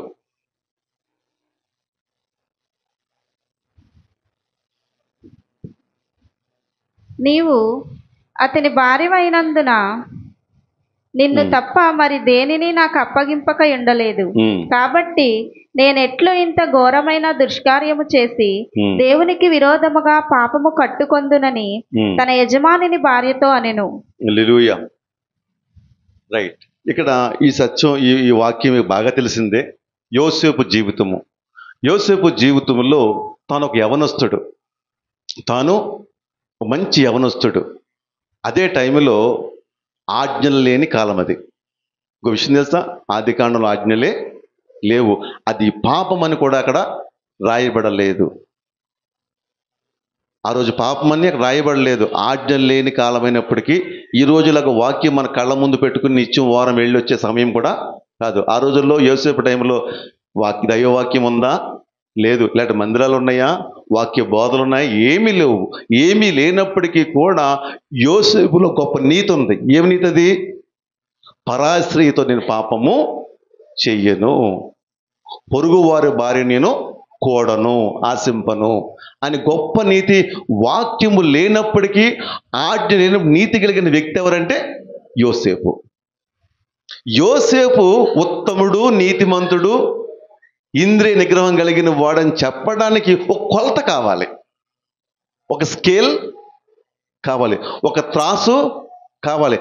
నిజంగా పోతీఫర్ భార్య అనే ఒక వ్యక్తి అనే క్యారెక్టర్ లేకపోతే యోసేపు గురించి మనకి ఏం తెలుస్తుంది? అర్థమవుతుందా? యోసేపు పరిశుద్ధుడని చెప్పడానికి, యోసేపు నీతిమంతుడని చెప్పడానికి, యోసేపు ఇంద్రియ నిగ్రహం గలని చెప్పడానికి ఒక స్కేల్ కావాలి. ఆ స్కేల్ ఎవరు? పోతీఫర్ భార్య. ఈ పోతీఫర్ భార్య అనే ఒక వ్యక్తి లేకపోతే యోసేపులో మంచి క్యారెక్టర్ మనకి తెలియదు. అలాగా దేవుడు కొన్ని స్కేల్స్ నీ ముందు పెడతాడు. నీ ఉద్యోగంలో, నీ వ్యాపారంలో, సేవా పరిచర్యలో, అన్ని చోట్ల కూడా ఈ పోతీఫర్ భార్య లాంటి స్త్రీ పురుషులను ఒక స్కేల్గా పెడతాడు. అక్కడ నీ దృష్టి ఏంటి, నీ తలంపేంటి, నీ ఆలోచన ఏంటి, నీ ప్రయత్నం చూస్తాడు. ఈ స్కేల్స్ ఎక్కడో లేవు, నీ పక్కనే ఉంటుంది, నీ పక్కనే ఉంటాడు. అక్కడ నీ ప్రయత్నం ఏంటి? అక్కడ నువ్వు ఓవర్టేక్ అయ్యావనుకో ధన్యుడు. దేవుని స్తోత్రము, హల్లెలూయా. మన వెనక్కి వస్తున్నాం ఏంటంటే, మనము ఇక్కడ మొదట పండు దగ్గర అక్కడే తిరిగి టచ్ ఆడారు. పాపం చుట్టూ టచ్ ఆడకు, అది క్షేమము కాదు. హల్లెలూయా. రెండవది ఆహారం దగ్గర దిగజారిపోయాడు, అది క్షేమము కాదు. మూడవది ఇక్కడ ఈ పోతీఫర్ భార్య దగ్గర యోసేపు చేసిన పని ఏంటంటే, దానికి ఒక మాట ఉంటుంది ఏంటంటే, పారిపోయేను. దేవునికి ఇష్టం. ఏం చేయడట? పారిపోయేను. అంటే ఆ కొలతలో నా చెప్పాను చూసారా, పోలీస్ ట్రైనింగ్లో కొన్ని కొలతలు ఉంటాయి, కొన్ని ఉంటాయి. దాంట్లో హై జంపు, లాంగ్ జంప్ ఉంటుంది. ఇక్కడ పోతీఫర్ భార్య అనే ఈ కొలత దగ్గర యోసేపు ఏం చేశాడు? Long jump, high Zampa? High jump చేసి, లాంగ్ జంప్ చేసి పారిపోయాడు అంతే. మరి పాపం అనే ఆ స్కేల్ వద్ద నువ్వెలాగున్నావు? కొందరు ఏం చేస్తారంటే అక్కడే తిరుగుతూ ఉంటారు, అక్కడే జోగుతూ ఉంటారు. మరి దూరంగా పారిపోరు. అర్థమవుతుందా? నువ్వు దూరంగా పారిపోతేనే జయించిన వాడివి. అక్కడే టచ్ ఆడుతూ అక్కడే తిరిగి ఉంటే ఏదో ఒక రోజున ఆ పాపం నేను గట్టిగా పట్టుకుంటుంది. గుర్తుపెట్టుకో, పాపానికి దూరంగా పారిపోయారు. ఒక పాట రాస్తాం, పాట గుర్తురాట్లేదు. పరిశుద్ధాత్మ, మంచి పాట అది, రాశాను, గుర్తురాట్లేదు. పాట గుర్తు చెప్పండి. పారిపోయిన యేసేపు గురించి రాశాను. రైట్, హల్లెలూయా. రైట్. ఇక్కడ మనం మూడో మాటకు వచ్చేటప్పటికి పాపంకి ఏమేమి మనము పారిపోయి. అర్థమవుతుందా? నువ్వు చేసే ఉద్యోగంలో ఈ రోజున స్త్రీ పురుషులు కలయిక లేకుండా ఉద్యోగాలు లేవు. కలయిక అంటే ఉద్దేశం ఏంటి? పక్క బెంచీల్లో ఎదురు బదురుగా కూర్చుని ఉద్యోగాలు చేసుకోవాలి. అది వచ్చిందా?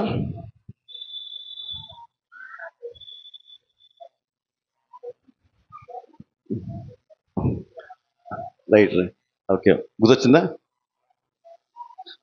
చిన్న పాట గుర్తొచ్చిందటండి, నాకు గుర్తొస్తుంది చిన్నది. లోకంలో ఏ మూల చూసినా పాపం ఆకర్షిస్తూ ఉన్నది, ఏ మాత్రం ఆదమరచి తిరిగినా పాపం కాటేస్తేస్తూ ఉన్నది. పరిశుద్ధాత్ముని సాయముతో పరమా తండ్రి చిత్తములు ప్రభు యేసు కృపలోనే సాగిపో, పరలోకం గమ్యంగా చేరుకో. పాపంతో స్నేహం మరణం, క్రీస్తుతో స్నేహం జీవం. నమ్మితే నీకు నిత్య జీవం, నమ్మకపోతే నిత్య నరకం. పాపంతో స్నేహం మరణం. హల్లెలూయా. మధ్యలో ఎక్కడ ఉంటుంది యేసు పని మాట వస్తుంది. హల్లెలూయా. రైట్, మంచిది. ఇప్పుడు మన వాక్యంలోకి వచ్చేద్దాం. దేని స్తోత్రం. అయితే ఈరోజు ఉద్యోగాల్లో, వ్యాపారాల్లో, ఈరోజు అపార్ట్మెంట్స్ అంటే అన్నీ ఒకరికొకరు కలక ఉంటున్నాయి, క్లోజ్గా ఉంటున్నాం, మరింత క్లోజ్గా ఉంటున్నాం. పాపమునకు అత్యంత సమీపంగా జీవిస్తున్న జీవితాలకి. దీంట్లో నీ జీవితం ఏంటి? పాపమునకు దూరంగా పారిపోయే ఆ మనసు ఉందా? అంటే నిన్ను పోయి అపార్ట్మెంట్స్ వద్దండి, ఎక్కడో ఆ ఓప్ ఐలాండ్ ఉంది కదా కాకినాడ అవతల అక్కడ ఉంటాను అనుకున్నా, అలా కాదు. నీ మనసు దూరంగా పారిపోవాలి. నువ్వు దూరంగా పోవటం కాదు, నీ మనసే దూరంగా పోవాలి. అర్థమవుతుందా? ఈరోజు ఉద్యోగాల్లో, వ్యాపారాల్లో తప్పదు, కో ఎడ్యుకేషన్లో, చదువుల్లో ఆడ మగ పిల్లలు కలిసి మెలిసి తిరిగేటువంటి అనుభవాలు వస్తున్నాయి. అయినప్పటికీ నీవు ఆ కొలత దగ్గర ఎలా ఉండాలి? దూరంగా పారిపోవాలి తప్ప అక్కడ ఆగి టచ్ ఆడే జీవితం నీలోకి ఉంటే ఏమవుతావు? యోసేపు సింహాసనము ఎక్కువ ఉండేవాడు కాదు. యోసేపు జయించాడు కనుక ఎక్కడ కూర్చున్నాడు? సింహాసనంపై కూర్చోబెట్టాడు. దేవుని స్తోత్రం. ఒక్కడు గుర్తుపెట్టుకోండి, జీవితంలో సాక్ష్యం కోల్పోతే నువ్వు ఒకే ఒక గొప్ప భాగ్యం చెప్పనా? గొప్ప భాగ్యం అంటే యేసు ప్రభు గురించి చెప్పలేవంటే. నువ్వు పాపం చేసిన స్త్రీ అయ్యిండి, పాపం చేసిన పురుషుడు అయ్యింటే నువ్వు కోల్పోయేది ఒకటే, నువ్వు యేసు ప్రభుని చెప్పడానికి అర్హతను కోల్పో. అందుకే సాతాను సాక్ష్యాన్ని పోగొట్టిన ప్రయత్నం చేస్తాడు. కాబట్టి సాక్ష్యం విషయంలో బహు జాగ్రత్తగా ఉండాలి. దీన్ని పోగొట్టడంలో సాతాను అన్ని ప్రయత్నాలు చేస్తూ ఉంటాడు. ఏమి స్తోత్రం.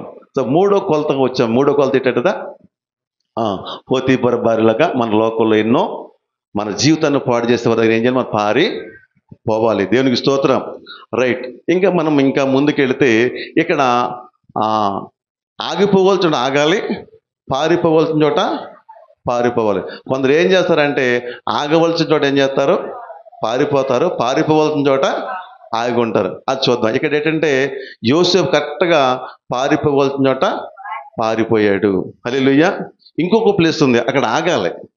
ఆగవలసిన చోట పారిపోతున్నారు. చెప్పండి, మీకు క్లూ ఇచ్చాను. ఆగాలి, ఇది నిత్యజీవమే, అది నిత్యజీవమే.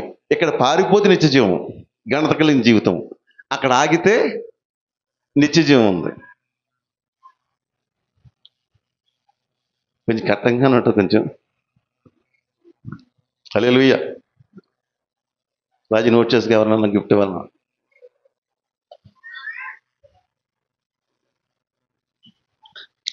ఈ ఊ కాదు, ఏదో చెప్పైతే సిలువు దగ్గర ఆగమని చెప్తున్నాడు. యోసేపు జీవితాన్ని కాదు, యోసేపు జీవితంలో అది పారిపోయే చోట పారిపోయాడు. అలా పారిపోతేనే అతనికి ఒక ఘనమైన జీవితం వచ్చింది, ఉన్నతమైన స్థానం దక్కింది. కొన్ని చోట్ల ఆగాలి. ఆగవలసిన చోట ఆగితేనే మనకి ఏమవుతుందంటే అలా ఆ వాక్య సారాంశం నిత్యజీవం ఉంటుంది అక్కడ. దాని గురించి మాట్లాడుతున్నాను. చెప్పా. యోనా అంటున్నాడు. దేని స్తోత్రం. రైట్.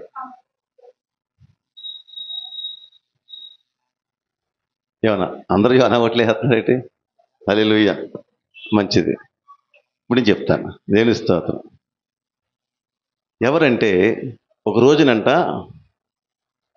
ఒక యవనస్తుడు ఎరుకో వైపు ప్రయాణం చేస్తున్నాడట. ఎరుకో వైపు ప్రయాణం చేస్తుంటే అతను దారి కాచి దొంగలు ఏం చేశారు? అతన్ని కొట్టేసి కొర ప్రాణంతో విడిచిపెట్టి అతను వస్తున్న వస్తువులు, వస్త్రాలు దోచుకుని పోయారు. పోతే అతను ఎక్కడ పడి ఉన్నాడు? కొర ప్రాణంతో పక్కన పడి ఉన్నాడు. ఆ పడి ఉన్నప్పుడు అక్కడికి మొత్తం ముగ్గురు వచ్చారు.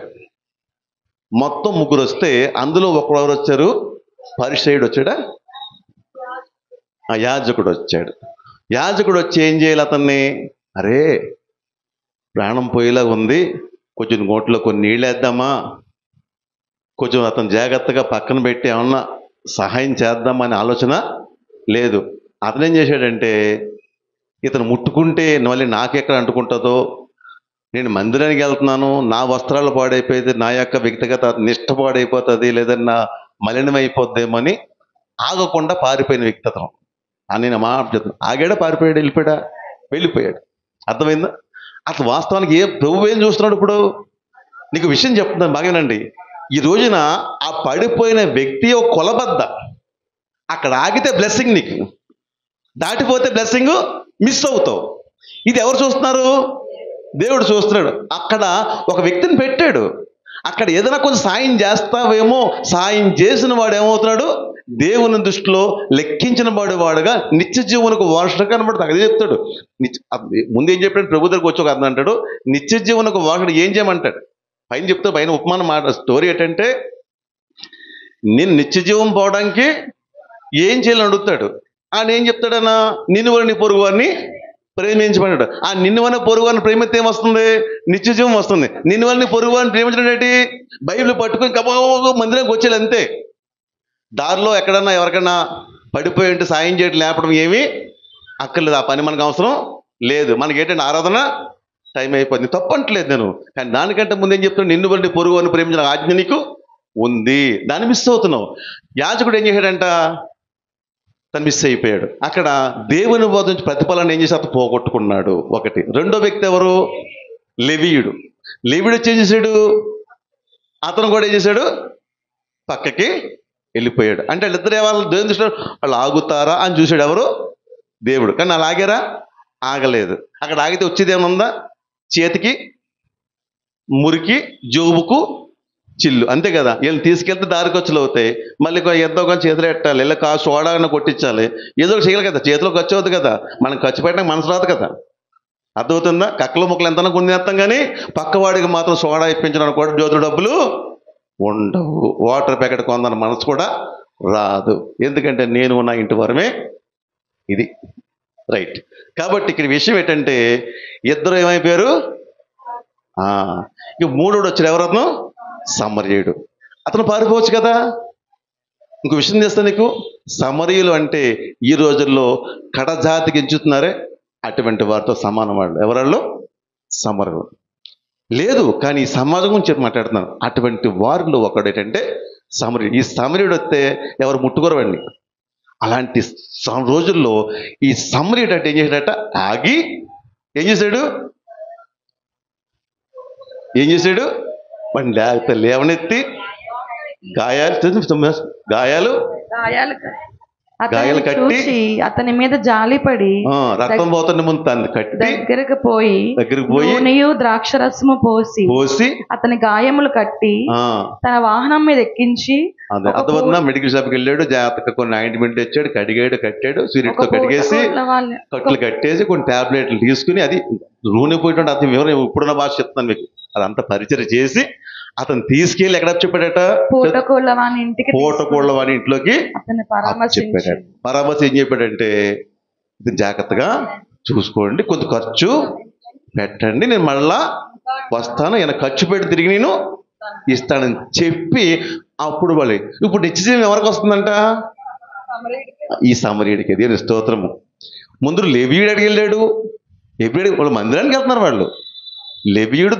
లెవీయుడు హెబ్రీయుడు కూడా ఇద్దరు ఎవరాళ్ళు? దేవునికి అత్యంత దగ్గరగా ఉండే జీవితాల వాళ్ళే. దేవునికి దగ్గర, కానీ ఆయన మనసుకు దూరం వెళ్ళాం. అర్థమవుతుందా? దేవుడనే పేరుకి దగ్గర, కానీ దేవుడనే మనసుకు దూరంగా ఉన్న వాళ్ళు ఎవరు? ఇద్దరు కూడా. వారు ఏమన్నారు? మేము పరలోకం వెళ్ళిపోయి. ఎందుకు ఇద్దరు పరలోకం చేరారు. ఎవరు చేరారట? ఈ సమరయుడు. అర్థమవుతుందా? నీ పొరుగు వారిని పట్ల నీకున్న ఆలోచన ఏంటి? వారు తింటున్నారా, ఉంటున్నారా, ఇంట్లో లెగుతున్నారా, వాళ్ళకి ఏదైనా ఉందా, కనీసం అవగాహన ఉందా? పట్టించుకోవాలి. నీ పొరుగు వారి పట్ల ఒక ఆలోచన కలిగి ఉండాలి. దారిలో ఏదైనా జరిగితే కొంచెం సాయం చేసే మనసు ఉండాలి. వారిని ఆదుకోవాలి, ప్రేమించాలి. దేవుని ప్రేమను నీలోంచి వారికి చూపించాలి. అది దేవుడు కోరుకుంటున్నాడు. అలాంటి చోట మనం పారిపోతాం. మామూలుగా స్పీడ్ అన్నమాట.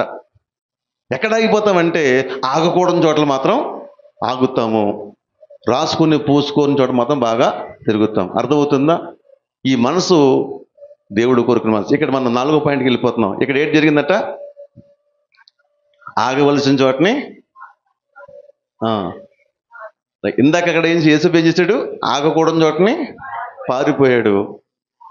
ఇక్కడ ఆగవలసిన చోటని వెళ్ళిపోయారు. కాబట్టి ఆగిన వాడు ఏమయ్యాడు? ధన్యుడయ్యాడు. వాడు ఎక్కడికి వెళ్ళాడు? నిత్య జీవంలోకి వెళ్ళాడు. అక్కడ ఆగకుండా పారిపోయినాడు ఏమయ్యాడు? సింహాసనం ఎక్కి కూర్చున్నెవరు? యోసేపు. అంతే. మానవ జీవితంలో మనం నేర్చుకునే పాట ఏంటంటే ఆగి కాడ ఆగాలి, సాగి. అర్థమవుతుందా? ఇది మీరు నేర్చుకుంటే మంచిది. దేవునికి స్తోత్రము. ఇక ముందును పరమందును కూడా ఆశీర్వాదం పొందుకోవాలంటే ఈ సత్యాన్ని మనం తెలుసుకోవాలి. ఈ రోజున మనం చెప్పే ఇంక అయిపోయింది, చాలా వరకు వెళ్ళిపోతున్నాము. ఇప్పుడు అక్కడ పోతీఫర భార్య అయినా, అక్కడ భోజనమైనా, ఇక్కడ ఈ దెబ్బలతో తగిన మనిషిని వెళ్ళి కొలబద్దలో ఇలాంటిలో అక్కడ నీవు ఏంటనేది తెలుస్తుంది. దాన్ని బట్టే నీకు ప్రతిఫలము ఉంటుంది. దాన్ని బట్టే నీకు ఆశీర్వాదం అనేది ఉంటుంది. దేవునికి స్తోత్రం. హల్లెలూయా. రైట్.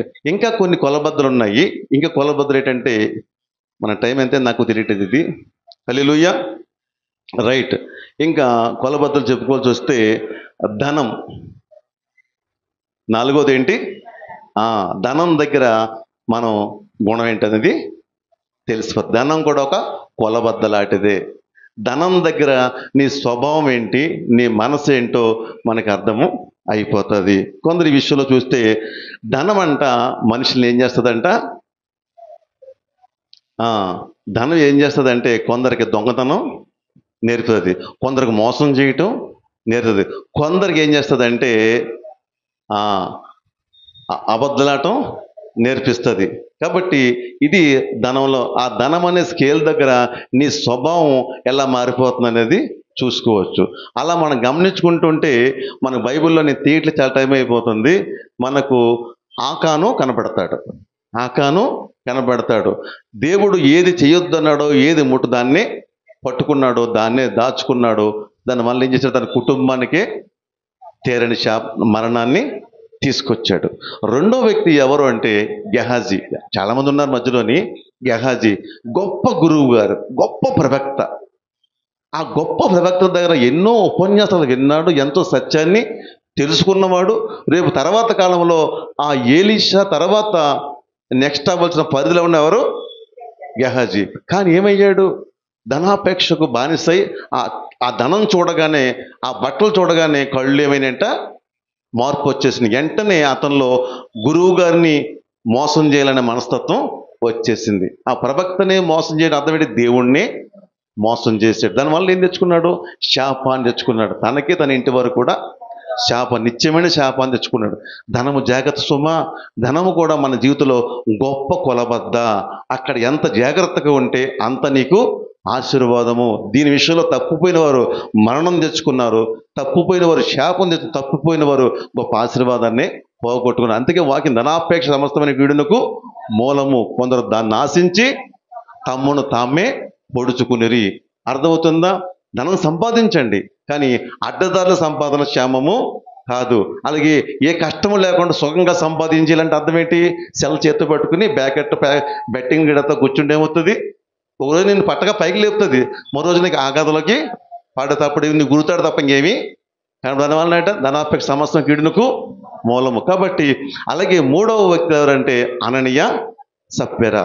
కాబట్టి చాలామంది జీవితంలో అననీయ సప్ఫీరాలా జీవిస్తూ ఉంటారు. ధనము కొమ్మ జీవితాల్లో అబద్ధము, మోసము, దొంగతనం నేర్పించినట్టుగానే ధనము దేవుని దగ్గర కూడా వారు ఏం చేస్తారట, అబద్ధం చేస్తారు. కొందరు అంటండి 1000 రూపాయలు జీతం అనుకోండి, మాస్టర్ గారు నాకు 1000 రూపాయలు జీతం వచ్చింది కదండి, ఖచ్చితంగా ఈ 100 రూపాయలు తీసుకోవడం ప్రసిద్ధంగా నమ్మకంగా ఉంటారు. అదే 1000 రూపాయలు 10,000 అవగానే ఏమవుతుంది, మళ్ళీ 1000 రూపాయలు ఇవ్వాలి మాస్టర్ గారికి. మళ్ళీ దేవుడు దీవించాడు, గుర్తునేమాట దేవుడు అన్నాన్ని. 1000 రూపాయల జీతంలో ఉన్నవాడిని నేను ఎక్కడ తీసుకెట్టాడు, 10,000 పెట్టాడు కదా. ఆ 10,000 నుంచి 1000 రూపాయలు వాళ్ళకి ఆలోచన చేస్తారు. అక్కడ నమ్మకుండా 10,000 నుంచి ఏం చేస్తాడు, 50,000కి అక్కడ 5,000 ఇచ్చినడికి 5,000 ఇవ్వడానికి కొంచెం ఆలోచనలో పడతారు. అక్కడి నుంచి రకరకాల స్టోరీలు వచ్చేస్తాయి. ఇవన్నీ మనం అడగంగానే ఇది కూడా మిమ్మల్ని జీవితంలో ఒక కోచిన్గా ఉంది. అననీయ సప్ఫీరా జీవితంలో ఇదే జరిగింది. కాబట్టి అననీయ సప్ఫీరాలు కూడా దేవుణ్ణి మోసం ఎవరు మోసం చేశారు, పరిశుద్ధాత్మని మోసం చేశారు. వాళ్ళకి కలిగింది ఏంటి, ఇంకా ఏదో దాచుకుందాం అని అన్నారంటే వాళ్ళు ఎవరు అడిగారండి, కానీ పేతురు ఎవరిని అడిగారు అసలు ఏమన్నా, వీళ్ళకి అన్నారు, గొప్పగా చెప్తున్నారు, ఫెస్టే చెప్తున్నారు, మేము కూడా అమ్మేసుకొచ్చేస్తాం మీతో ఉండిపోతాం అని చెప్పేసి ఇల్లు వాకులు అమ్మేశారు. వాళ్ళు ఏమన్నారంటే మన ఇల్లు వాకులు అమ్మితే 10 లక్షలు వస్తున్నారు. వాళ్ళు అనుకోకుండా అద్భుతంగా రేటు మారిపోయింది. అక్కడ ఏ రేటు మారిపోయింది, 10 లక్షలు కథ అయిపోయింది, 1 కోటి రూపాయలు వచ్చేసింది. మనమంతా 10 లక్షలు వద్దాం అనుకున్నాము, ఎంత వచ్చింది, 1 కోటి రూపాయలు వచ్చేసింది. ఈ 1 కోటి రూపాయలు రాగానే అమ్మేగానే ఎంత ఇచ్చేలే మనకి అని చెప్పి సగం ఇంట్లో పెట్టారట, సగం దాచేసుకుని మనము మన పిల్లల భవిష్యత్తు కాలం తిందాం. మన ఉద్దేశం ఏంటి, మన జీవితకాలం అంతా కూడా వారితో ఉండిపోదాం నిర్ణయం తీసుకుని వచ్చారు. అలాంటి వాళ్ళు అయితే ఏమయ్యారు, ఇంత డబ్బు రాగానే మనసు మారిపోయి కొంత దాచుకుని కొంత పట్టుకొచ్చారు. పట్టుకొస్తే అప్పుడు ఏమన్నాడు పేతురు, ఇంతకే అమ్మితే అన్నాడు. అప్పుడు ఏం చెప్పాలి, లేదు అనుకున్న దానికంటే ఎక్కువ వచ్చింది, ఈ కొంత మీకు ఇస్తున్నాము, ఈ కొంత కొంచెం ఉంచుకుంటున్నామంటే అక్కడ ఏ తప్పు లేదు, ఇంతకే అమ్మాము అని ఎవరు అబద్ధపడారట, పరిశుద్ధాత్మతో అబద్ధమాడారు. అబద్ధం చాలా ప్రమాదం తెచ్చింది. అది చాలా ప్రమాదకరం. దేవుని దగ్గర అలాంటి పనులు చేయకూడదు. దేవుని ఎప్పుడైతే సరే దేవుడు నిన్ను దీవించిన తర్వాత ఇమ్మంటాడు, కానీ దీవించముందు ఎప్పుడు ఏది ఇమ్మనేవాడు కాదు. ధనం దగ్గర నీ మనసు ఎలా పనిచేస్తుందో ఒక్కసారి, ధనం అనే స్కేలు నిన్ను ఏ స్థితిలో ఉంచిందో కూడా మనం గమనించుకోవాలి. దేవునికి స్తోత్రం, హల్లెలూయా. ధనం అనే కొలబద్ద దగ్గర నీవు ఎలాగ ఉన్నావో పరిశీలన చేసుకోవాలి. హల్లెలూయా.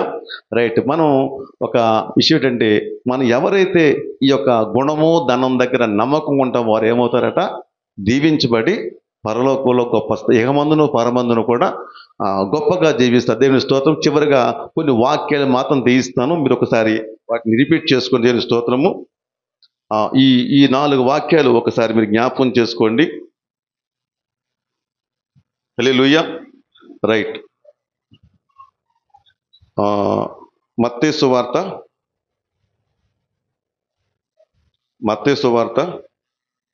20వ అధ్యాయము 23వ వచనం. అతని యజమానుడు, బలా నమ్మకమైన మంచి దాసుడా, నీవు ఈ కొంచెంలో నమ్మకముగా ఉంటివి, నిన్ను అనేకమైన వాటి మీద నియమించదను, నీ యజమాని సంతోషంలో పాలు పొందమని అతనితో చెప్పెను. హల్లెలూయా. ఇక్కడ ఏంటుంది? బలా నమ్మకమైన మంచి దాసుడా, నువ్వు కొంచెంలో నమ్మకునగా, తర్వాత ఏముంది? నేను అనేకమైన వాటి మీద నియమిస్తాను అన్నాడు. ఇక్కడ బాగా నోట్ చేసుకోండి. ఇదే మాట ఇంకోలా ఉంటుంది చూడండి. మరి ఇదే మాట లోక 19 తీయండి, 19:17. అతడు, బలా మంచిదాసుడా, నీవు ఈ కొంచెంలో నమ్మకముగా ఉంటివి గనుక 10 పట్టణముల మీద అధికారివై ఉండుమని వానితో చెప్పెను. ఇక్కడ ఏం చెప్తున్నాడు? నమ్మకంలోనే 10 పట్టణముల పైన అధికారివై ఉంటావు. అంటే నమ్మకత్వం ఏం చేస్తుందంటే అనేకమైన వాటి మీద నిన్ను నియమిస్తుంది. నమ్మకత్వం ఏం చేస్తుందంటే అనేక పట్టణముల పైన అధికారి. దేవుని స్తోత్రము. ఆ నమ్మకం అనేది దేంట్లో ఉంటుంది? నీ గుణంలో నమ్మకం ఉండాలి, ధనములో నమ్మకం ఉండాలి. ఈ 2 నేర్చుకున్నాం మనం. నీ గుణములోను నీ ధనములోను నమ్మకం ఉంటే నువ్వు ఎక్కడ ఉంటాట? అనేకమైన వాటి మీద అధికారివై ఉంటావు. దేవునికి స్తోత్రము. నమ్మకము చాలా విలువైందండి. ఆ నమ్మకాన్ని ఎవరు పోగొట్టుకోకూడదు. ఒక చిన్న కథ చెప్తాను వినండి. చిన్ని కథ ఇది. 3 స్నేహితులు ఉన్నారంట. 3 స్నేహితులు చదువుకున్నారట. వాళ్ళు చదువు పూర్తయిపోయి ఇంకా ఎవరి ప్లేస్లకు వాళ్ళు వెళ్ళిపోతారు. మళ్ళా ఎవరు ఎప్పుడు కలిసిన ఎవరికి తెలియదు. వారి స్థానాలకు వెళ్ళిపోతారు. వాళ్ళు అనుకున్నారంట, మనం తిరిగి ఎప్పుడు కలుసుకుంటాము అని అడిగారంట. ఈ 3 ఎవరంటే, మొదటి వ్యక్తి పేరు ధనము. మొదటి వ్యక్తి పేరు ఏం పేరు? ధనము. రెండో వ్యక్తి పేరేంటంటే జ్ఞానము. మూడో వ్యక్తి పేరేంటంటే నమ్మకము. ఈ 3 విడిపోతూ అన్నారంట, మనం ఎప్పుడు కలుసుకుంటాము, మనం ఒకరికొకరు చెప్పుకుందామంటే అప్పుడు ధనం చెప్పిందంట, నన్ను కలుసుకోవాలంటే ఒక ప్లేస్ ఉంది, నేను ధనవంతుల దగ్గర ఉంటాను. లేకుండా నేను ధనవంతుల దగ్గర ఉంటాను. ఆ ధనవంతుడికి వస్తే నేను కలుసుకోవచ్చు, నువ్వు నన్ను కలుసుకో ధనం చెప్పిందంట. ఇప్పుడు జ్ఞానం అడిగారంట, మరి నిన్ను ఎలా కలుసుకోవాలి అంటే జ్ఞానం చెప్పిందంట, నేను బుక్స్లో దొరుకుతాను, లైబ్రరీలో దొరుకుతాను, అక్కడికి వస్తే నా గురించి నువ్వు మనం కలుసుకోవచ్చు అని జ్ఞానం తన అడ్రస్ని చెప్పింది. దాని అడ్రస్ ఏం చెప్పింది? జ్ఞానం ఎక్కడ చెప్పింది? రైట్. ఇక మూడోది ఎవరు? నమ్మకం సైలెంట్ అయిపోయిందంట. నమ్మకం ఏమి మాట్లాడలేదట. మరి ఏంటి మీ ఇద్దరు చెప్పేస్తే నువ్వేం చెప్పలేదంటే, నమ్మకం అందంట, నన్ను గనక ఒక్కసారి కోల్పోతే తిరిగి నేను అక్కడ కనబడటం అసాధ్యం. ధనవంతుల వద్ద ఎల్లప్పుడూ ఉంటాను చెప్తుంది ధనం. జ్ఞానవంతుల జ్ఞానం ఎప్పుడు ఉంటుంది. నమ్మకం అలా ఉండదట. నమ్మకం ఒకసారి కోల్పోతే మరలా అక్కడ నేను ఉండని చెప్పేసిందంట. నమ్మకం ఏం చెప్పింది? నన్ను ఒక్కసారి కనుక కోల్పోతే మరలా తిరిగి అక్కడ రావటం అనేది అసాధ్యం అని చెప్పింది. అంటే నమ్మకం అనేది చాలా విలువైంది. ధనం సంపాదించుకోవచ్చు, జ్ఞానం సంపాదించుకోవచ్చు, నమ్మకం పోగొట్టుకుంటే తిరిగి సంపాదించుకోను. నువ్వు చేసే ఉద్యోగమైన, వ్యాపారమైన, కుటుంబ జీవితమైన నమ్మకం చాలా ప్రాముఖ్యమైనది. భర్త మీద భార్యకి నమ్మకం ఉండాలి, భార్య మీద భర్తకు నమ్మకం ఉండాలి, యజమానికి పనివాడి పైన నమ్మకం ఉండాలి, పనివాడికి యజమాని మీద నమ్మకం ఉండాలి. నమ్మకాన్ని కోల్పోయి జీవిస్తే భవిష్యత్తు అనేది కనుమరుగు అయిపోతుంది. ప్రతి ఇంట్లో కూడా నమ్మకము ఖచ్చితంగా ఉండాలి. ఆ నమ్మకాన్ని చాలా జాగ్రత్తగా కాపాడుకోవాలి. నమ్మకము, భవిష్యత్తుపై నమ్మకం ఉండాలి, నీపై నీకు నమ్మకం ఉండాలి, నీవు సమాజంలో నీ నుంచి నమ్మకం కావాలి. అర్థమవుతుందా? ఈ నమ్మకాన్ని కోల్పోతే మీరు సాధించేది అంటే ఏమి కూడా లేదు. కాబట్టి ఈ నమ్మకాన్ని ఎప్పుడూ కాపాడుకోవాలి. ఈ నమ్మకం పోగొట్టుకోవడానికి అపవాది ఎన్నో ప్రయత్నాలు చేస్తాడు, కానీ ఆ ప్రయత్నం జాగ్రత్తగా ఉండాలి. హల్లెలూయా. రైట్. కాబట్టి ఈ రోజున మనం నేర్చుకున్న మాటల్లో ఒకసారి రిపీట్ చేసుకుంటే నేను ముగిస్తున్నాను వాక్యము. ఒకసారి చెప్తారా? ఫస్ట్ ఏంటి? కొలబద్ద పండు ఆదాము. రెండోది ఏంటి? భోజనం. జాగ్రత్తగా ఉండండి భోజనం దగ్గర, దేవుని స్తోత్రం. మూడోది ఏంటి? పోతీఫరు భార్య. ఇవన్నీ మనం టచ్ అవుతాయి, వాళ్ళకి టచ్ అయినాయా? మనకి టచ్. నాలుగోది ఏంటి? రైట్, పొరుగువాడిని సాయం చేయటంలో. ఐదోది ఏంటి? దానం దగ్గర జాగ్రత్తగా ఉండాలి. ఇంకా కొన్ని స్కేళ్ళు ఉన్నాయి, నేను చెప్పట్లేదు, మీరు ఊహించుకోండి. మీ ఇంట్లో మీకు ఒక స్కేల్ ఉంటుంది సార్. మీకు మీ అత్తగారు నీకు ఒక స్కేలు, మీ అత్తగారు నీకు ఒక స్కేలు. దేవుడు ప్రతి ఇంట్లో కూడా ఒక అత్తగారి స్కేలుగా పెడతాడు. ప్రతి ఇంట్లో కోడలొక స్కేలు. అర్థమవుతుందా? ఈ స్కేల్ విషయంలో ఎలాగున్నా చూస్తాడు. అంటే అత్తగారిని నువ్వు ప్రేమించి ఆమెకి మాటకు లోబడుతూ చక్కగా సేవా సహకారం చేసావనుకోండి, అక్కడ ఏమవుతావు? పాస్ అయ్యి ఒక మెట్టు పైకి వెళతావు. చాలామంది అత్తగారి దగ్గర ఏమయ్యారు? ఆ స్కేల్ దగ్గర ఫెయిల్ అయ్యారు. ప్రతి ఇంట్లో ప్రతి ఒక్క వ్యక్తి అత్తగారిని పెట్ట, ప్రతి ఇంట్లో కోడలైన స్కేల్ని, కోడలను కూతురుగా ప్రేమించే ఒక స్కేల్ ఇంట్లో ఉంటుంది. అక్కడ నువ్వు ఎలాగున్నావు? అలాగే భర్త అనే ఒక స్కేలు, భార్య అనే ఒక స్కేలు, వాటి విషయంలో స్కేల్ కావాలి. ఇంకా నీలో, ఇంక నీ ఫాస్ట్గా వెళ్ళిపోయి ముగించేసిన మాటలు ఇవి. నీలో ఓర్పు సహనం ఉందంటే నీకు పక్కన ఎవరు ఉండాలి? నేను ఈయంతో ఎగలేకపోతున్నా, నమస్కారం అండి బాబు, ఈయంతో నేను ఎగలేకపోతున్నాను, వీడితో నేను సాకలేకపోతున్నాను, నా వల్ల కాదు బాబోయ్ అంటే ఆవిడెవడు నీకు? ఒక స్కేలు. ఈ స్కేల్ ఏం చేస్తుంది? నిన్ను ఇక్కడ ఓర్పు సహనం బాగా చూపిస్తే నువ్వేమవుతావు? పాస్ అయి పైకి వెళతావు. నిన్ను పాస్ చేయడానికి, నేను గెలిపించడానికి పక్కన ఒక స్కేల్ పెట్టాడు దేవుని స్తోత్రం. ఆ స్కేల్ ఎవరు? నీ అత్తగారు కావచ్చు, కోడలు కావచ్చు, భర్త కావచ్చు, భార్య కావచ్చు, బిడ్డలు కూడా కావచ్చు. నీకు తెలుసా, యేసయ్య పరిచయలో ఒక స్కేల్ ఉంది. ఎవరు తెలుసా? దొంగోడు. యోధ ఎవరు? యోధాన్ని ఏం చేశాడు? యేసు ప్రభు భరించాడు. ఈయన కాదు, రేపు మాత్రం చూశాడు. వాడు ఎప్పుడు ఓడిపోయాడు, వాడి కర్మ అండి. కానీ చివరి వరకు ఏం చేశాడు? ప్రభు చూశాడు. దేవుని స్తోత్రము. అలా ప్రతి ఇంట్లో ప్రతి చోట ఈ స్కేళ్ళు ఉంటాయి. అక్కడ నువ్వు ఎలా వ్యవహరిస్తున్నావు అనేదే ముఖ్యము. అర్థమవుతుందా? ఈ స్కేల్ కదా, ఆ స్కేల్ కూడా చూసుకోవాలి. దేవుని స్తోత్రం. చివరిగా చెప్పిన స్కేల్ చెప్పినప్పుడు ప్రతి ఇంట్లో ఏ స్కేల్ ఉన్నాయి? అర్థమవుతుందా? ఇప్పుడు నిన్ను వేధించే భర్త ఉండడం కొన్ని మేలలా కష్టమా? ఎలాగా? నీలో ఓర్పు సహనం అనేది బయటికి రావడానికి అతను ఉన్నాడు. అర్థమవుతుందా? నా బురతనేస్తాడండి బాబు, ఇతను భరించలేకపోతాను. అర్థం ఏంటి? నిన్ను గొప్ప మెట్టెక్కిస్తున్నాడు. నిన్ను ఏ మెట్టెక్కిస్తున్నాడు? అలాంటి భర్త ఎలాగేగో తల్లి, నిజంగా నువ్వు చాలా ధన్యురాలు. ఎప్పుడంటారు? అలాంటి వాడు ఉంటే కనుక. ఇంకో మాట లోకల్ సామెత, అత్తాలేని కోడలు ఉత్తమురాలు, కోడలేని అత్త గుణవంతురాలమ్మ. అర్థమవుతుందా? అత్తగారు లేనట, అత్తలేని కోడలు ఏమంట? అబ్బా, ఇంకెంతే ఉంటుంది. అత్తగారు లేకపోతే ఊరందరూ చెప్పేస్తుంది, అత్తగారు అలా చూసుకో, అతను ఈ ఇంట్లో అత్తలు తెలుస్తుంది నీకు. అర్థమవుతుందా? కోడలు లేని అత్త ఉంటే నీ స్థానం ఏంటనేది తెలుసు. కాబట్టి అందుకే పెడతాడు దేవుడు. అక్కడ నువ్వేమవ్వాలి? పాస్ అవ్వాలి. అర్థమవుతుంది? నీ భర్తను బట్టి, నీ భార్యను బట్టి బాధపడకు. వారు నీకు స్కేళ్ళు. దేవుని స్తోత్రం. అర్థమవుతుందా? అక్కడ పాస్ అయ్యవనుకో ఇంకేమవుతావు? ఘనమైన స్థానంలోకి వెళతావు. దేవుని స్తోత్రము. కాబట్టి నీ ఇంట్లో నేను బాధ పెట్టేవారిని బట్టి, నేను వేధించేవారిని బట్టి నువ్వేమీ బాధపడక, కానీ వారికి ఏమై ఉన్నారు? గొప్ప స్కేళ్ళు అయి ఉన్న దేవుని స్తోత్రము.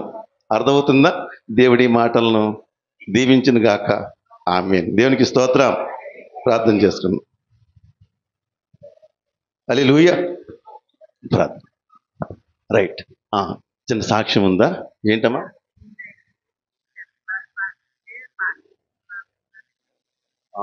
రైట్. ఎవరు మాట్లాడతారు? అజయ్య. సరే, చిన్న మాట అండి. మరి 10th క్లాస్ పాస్ అయితే మరి మన రాజీ వాళ్ళ అమ్మగారు, మేషాకి అత్తగారు, ఎవరు అజయ్ 10th పాస్ అయితే పాట పెట్టుకుని దేవునికి ఇద్దాం అనుకున్నారంట. దేవునికి ఇచ్చేసి పాటలు చేసుకుంటారు. అన్నమ్మండి గారి పేరు, మరి పాట పెట్టుకుంటారు. రెండమ్మ త్వరగా వచ్చేస్తే, తర్వాత నువ్వు కూడా వచ్చే కేక్ కేక్ తెచ్చి రైట్.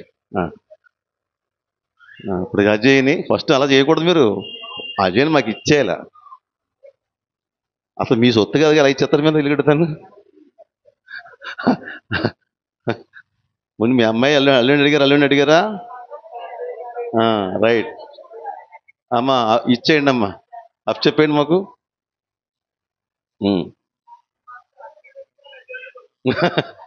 రైట్. ఫస్ట్ మాకు ఇచ్చేది వాడుకోవాలి. మీరు ఇచ్చారా? రైట్. ఇప్పుడు దేవుడికి ఇస్తారండి. ఈ అబ్బాయి పాస్ అవుతే పాడుకుని తింటారంట. ఇప్పుడు ఈ అబ్బాయి మా ఇష్టం. కలిసి వచ్చే కాలానికి నడిచి వచ్చే కొడుకు వచ్చాడు. దేవుని స్తోత్రం. ఈ అబ్బాయి ఎవరికి కావాలో ఈ ఇష్టం. హల్లెలూయా. దేవుని స్తోత్రం. రైట్. పాట, దేవుని పాట.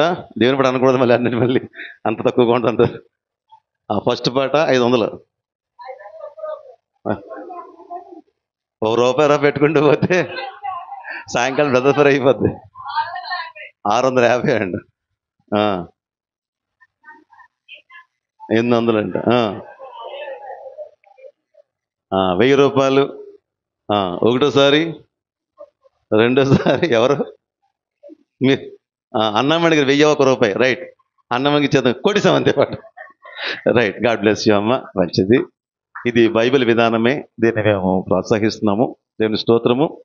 కాబట్టి ప్రభువా, నీ కుమారుడి యొక్క విశ్వలో ప్రభా, మరి అన్నమణి గారికి వచ్చిన మొక్కుబడిని మీరు ఆశ్రదించి, మరి నీ కుమారుడిని నీకు ఇచ్చి తిరిగి పొందుకుండా అన్నారు ప్రభా.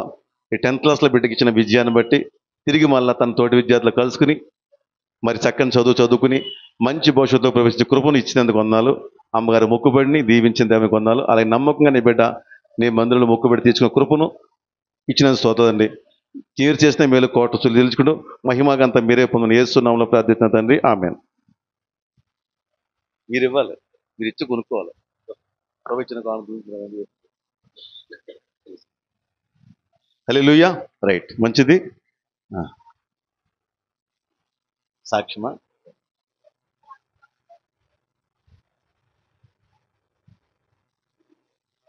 సాక్ష్యం ఇందాము.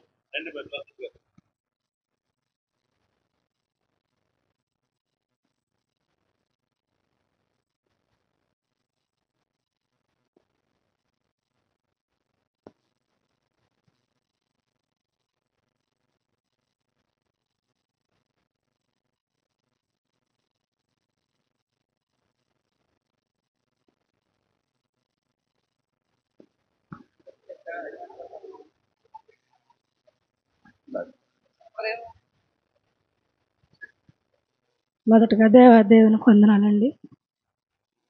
ఆమె ఇచ్చిన అయ్యగారికి, అమ్మగారికి వందనాలు. గడిచిన వారం నుంచి వారం వరకు నేను నా కుటుంబం దేవుడు ఎంతగానో కాచి మరి అన్ని సంఘానికి రావడానికి దేవుడు ఎంతగానో కృప చూపించాడు. మరి అంత మాత్రమే కాదండి, పోయిన శుక్రవారం అయితే నేను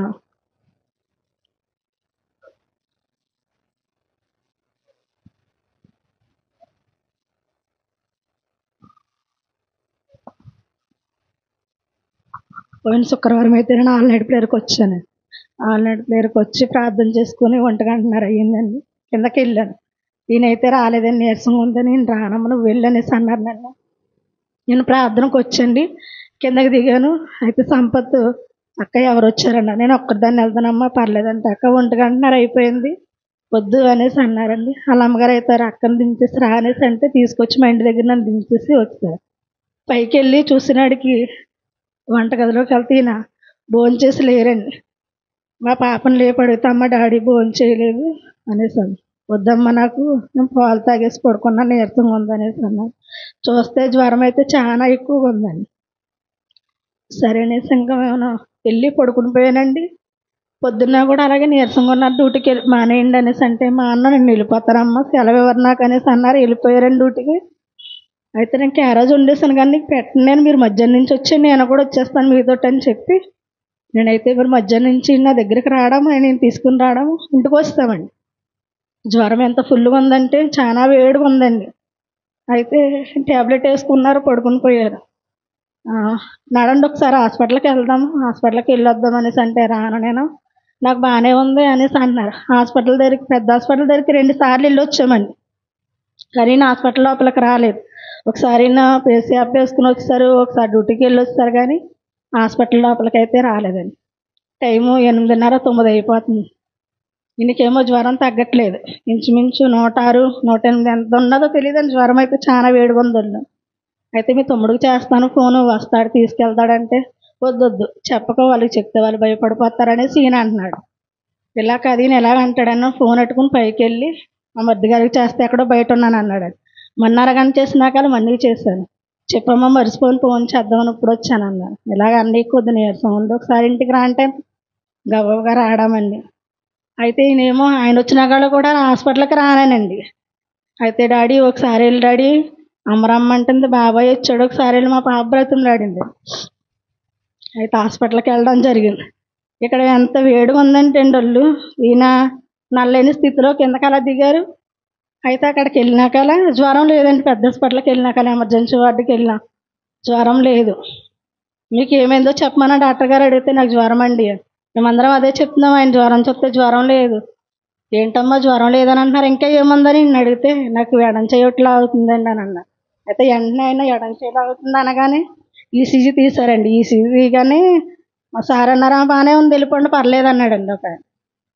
సరే అయితేననేసి అంటే ఇంకొకసారి వచ్చి ఏటని అడిగితే ఇలాగే ఈయనకి ఈసీజీ తీయించాము, బాగానే ఉంది సార్ అనేసి ఆయన అంటే ఒకసారి చూపించనేసి అన్నారండి. చూపిస్తే ఆయన అన్నాడు, ఈయనకి ఏం బాగుంది, హార్ట్లో ప్రాబ్లం ఉంది, నువ్వు వెళ్ళిపోమని అంటున్నావేంటి అనేసి ఆయన అన్నారండి. అంటే హార్ట్లో ప్రాబ్లం ఉండడం ఏంటండి, ఏం లేదండి జ్వరం అని వచ్చామని నేను ఆయనతో వాదిస్తున్నాను. మాకు తెలుసు కదా ఎందుకు ప్రాబ్లం ఉందో, కొద్దిగా 1 నిమిషం ఆగండి మీరు కూర్చోండి అలాగా మేము చూస్తామనేసి అన్నారు. మొన్న ఈసీజీ ఏంది కాదేమో అని ఆయనకి నచ్చకండి మొన్న కూడా తీయించారండి, సేమ్ అలా వచ్చింది.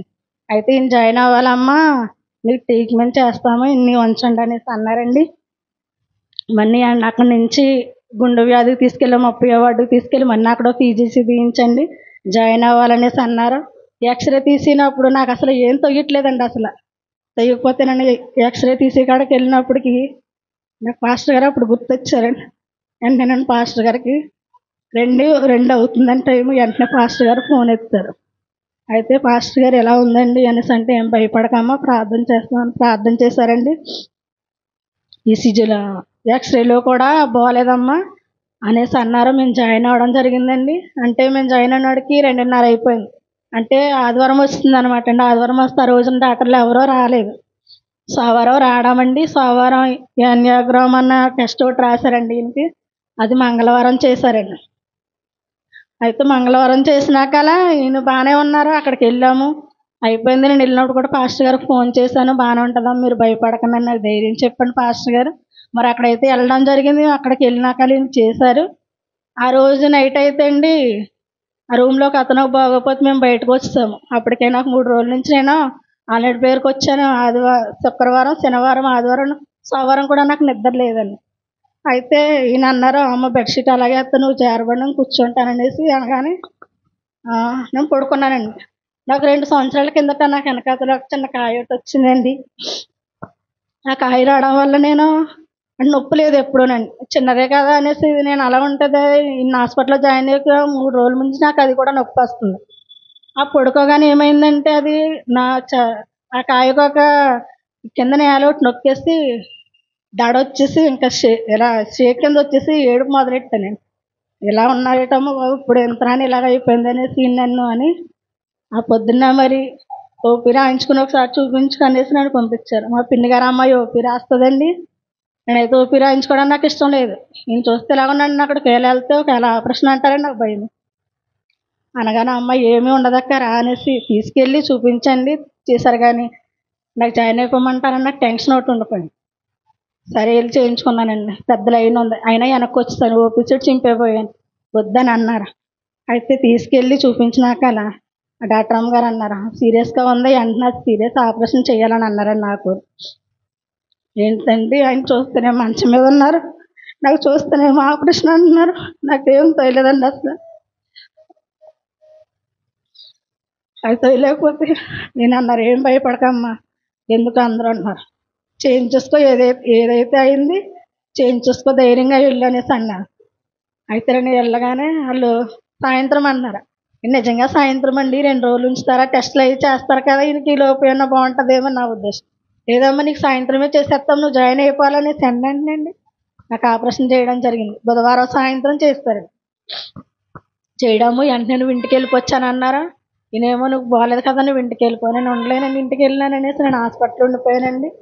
అలాగే మరి అక్కడికి వెళ్ళినాక నాకు బాగానే ఉంది, నాకు తగ్గింది. నేను అది ఆపరేషన్ చేసినాక ఎమర్జెన్సీ వార్డులో చేశారండి. అక్కడి నుంచి నేను గుండె వ్యాధి దగ్గరికి నడుచుకుంటాను వచ్చేసాను. అప్పుడు దాన్ని నడుచుకుని వచ్చేసినాక ఈయనకి అయితే మరి మీరైతే బయట చూపించుకోవాలమ్మా, ఇక్కడైతే గుండె వ్యాధికి అయితే ఎక్కడ చేయలేము, అంతవరకు చేసాము, మీరు బయటకు వెళ్ళి చూపించుకోండి అని అన్నారండి. మరి అయితే మొన్న శుక్రవారం సాయంత్రం ఈయన్ని తీసుకురావడం జరిగింది హాస్పిటల్ నుంచి అండి.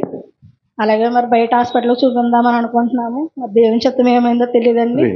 నా భర్తకు ఆరోగ్యం వచ్చేలాగా నా కోసం నా కుటుంబం కోసం మీ అందరిని ప్రార్థనలో జ్ఞాపకం చేసుకోమని సంసాక్షం దేవుడు దీవించిన కాక. జోసఫ్ గారి కొరకు, మేరీ గారి కొరకు ప్రార్థనలో జ్ఞాపకం చేసుకోండి. హల్లెలూయా. మరి దేవుడు ఒక సరైన వైద్యం అందడానికి మార్గం తెచ్చేలాగా మీ ప్రార్థనలో జ్ఞాపకం. ప్రభువా యేసు మీ నామములో జోసఫ్ గారిని ఆస్వాదిస్తూ బలపడుతున్న అనుకున్న రీతిగా మరి సహోదరు కూడా నాయన ఆ సమస్య నుంచి పరిశీలించి ఆపరేషన్ విజయవంతంగా జరిగించావు, స్తోత్రాలు. అనుకోకుండా వెళ్ళినప్పటికీ అక్కడ భయంకర ప్రమాదం, కీడు వీళ్ళ ముందుంది ప్రభా, ఆ కీడు తప్పించావు, స్తోత్రాలు. అలాగే ముందుగా మేలుకొలిపి బిడ్డలకు కీడు రాకుండా మేలు దయచేయడానికి మార్గం సరళం చేసిందా నీ స్తోత్రములు. నీ కుమారుడు భవిష్యత్తు కూడా స్థిరపరచండి, బిడ్డకు దీర్ఘాయుష్ను అనుగ్రహించి నీ కృపలోనే కార్యం జరిగించి మీరు మహిమను పొందమని యేసు నామములో జోసఫ్ గారిని ఆస్వాదిస్తూ ఆ గుండెను బలపరుస్తున్నాం తండ్రి. Amen amen. గుండెలో ఉన్న ప్రతి లోపము యేసు నామములో తొలగిపోను గాక, గుండె నూతన బలం పొందుకును గాక, దీర్ఘాయుష్ బిడ్డ కలుగును గాక, మీరు మహిమను పొందని యేసు నామములో జోసఫ్ గారిని ఆస్వాదిస్తూ బలపడుతున్న తండ్రి. ఆమెన్. రైజులాంటి కంగారు పడకుండా ధైర్యంగా ఉండండి, ఏం కాదమ్మా. హల్లెలూయా. ఈ సభలో మనము కేక్ కట్ చేసుకుందాము. రైట్, టైం అవుతుంది, త్వరగానమ్మా. దేవుని నామానికి వందనాలండి. కూడి వచ్చిన ప్రతి ఒక్కరికి నా ప్రత్యేకమైన వందనాలు. మరి నిన్నటి దినమున రూతు మరియు యోన గ్రంథం పైన క్విజ్ జరిగిందండి. మరి దాంట్లో దేవుడు నాకు 6th ర్యాంక్ ఇచ్చారు. దాన్ని బట్టి నేను దేవునికి ఎంతో వందనాలు చెల్లించుకుంటున్నాను. మరి పాస్టర్ గారు వెళ్ళే ముందు అన్నారు అక్కడ ఎంతమంది ఉన్నారని కాదు, దేవుని వైపు చూడు అన్నారండి. నిజంగా మరి అలాగే మరి అంతమందిలో మరి చక్కటి మార్కులు ఇచ్చి మరి దేవుడు చక్కటి విజయాన్ని ఘనతని ఇచ్చారండి. అలాగే అంత మాత్రమే కాదు, కానీ రూతు గ్రంథము నేను మరింతగా ధ్యానించడానికి, యోన గ్రంథం అయితే కంగారుగా చదివేశాను, కానీ రూతు చాలా దీర్ఘంగా చదివినప్పుడు మరి 2 మెసేజెస్ నాకు 2 ప్రసంగాలు దాని నుంచి దేవుడు నాకు ధ్యానం ఇచ్చి ఉన్నారు. నేను దానిని బట్టి ఎక్కువ సంతోషించాను. అలాగే దాని నుంచి మరలా కొన్ని విషయాలు నేర్చుకోవడానికి దేవుడు కృప చూపించాడు. మరి దేవుడు ఇచ్చిన ఈ విజయాన్ని బట్టి దేవునికి వందనాలు చెల్లించుకున్నాను. దేవుడి మాకు సాక్షిని దీవించిన కాదు. Congratulation Divya, God bless you.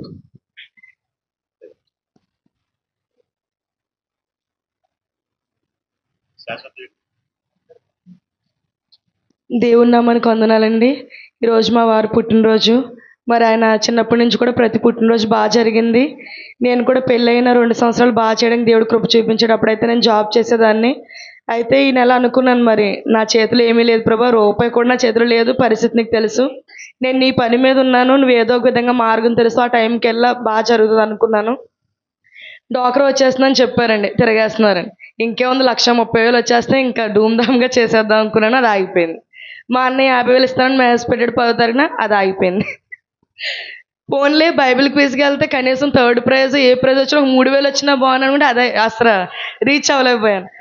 సరే ఇంకెలాగ అనుకుంటే ఇంకొక చివరి ప్రయత్నం ఒకటి జరిగిందండి. అది ఇప్పుడు నేను చెప్పను, మా వారు వినేస్తారు. కాబట్టి ఆ చివరి ప్రయత్నంలో అది కూడా అందరూ చేతులు ఎత్తేసారు. ఇంకా కళ్ళల్లోంచి నీళ్ళు కిందకి జారడం ఒకటే ఆలస్యం. లోపలికి నేను అనుకున్నది 2,000, దేవుడిచ్చింది 6,500. దేవునికి స్తోత్రం. ఈరోజు ఆ అమౌంట్, దేవుడిచ్చిన అమౌంట్తో, మరి దేవుడు ఇచ్చిన అమౌంట్తో నా భర్తకి ఇష్టమయ్యేలాగా మీ అందరి మధ్యలో పుట్టినరోజు జరపడం దేవుడు కృప చెప్పండి. దేవునికి మహిమ కలుగునుగా.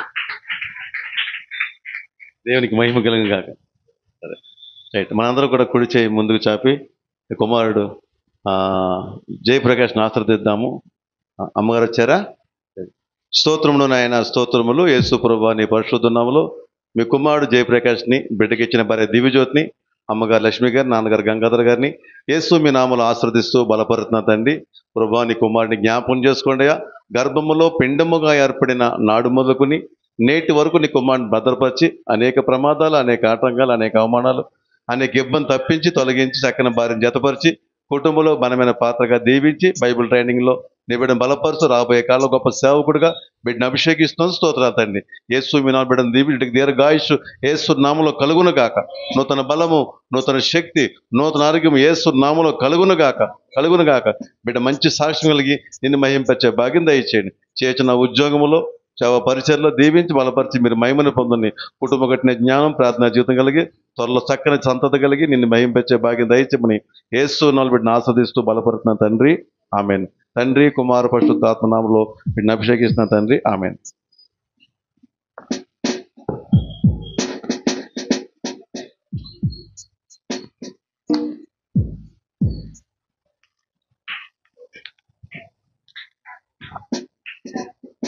ఎవరు పడతారా? అప్పుడు అయిపోతుంది. Happy birthday to you. Happy birthday to you. Happy birthday to dear Jaya. Happy birthday to you. May God bless you, dear. May God bless you, dear. May God bless you, dear Jay Prakash. May God bless you, dear. Happy long life to you. Happy long life to you. Happy long life to Jay Prakash. Happy long life to you. Many greetings to you. Many greetings to you. Many greetings to dear Jay Prakash. Many greetings to you. How many years old? 26. 1, 2, 3, 4, 5, 6, 7, 8, 9, 10, 11, 12, 13, 14, 15, 16, 17, 18, 19, 20, 21, 22, 23, 24, 25, 26. And many more to go.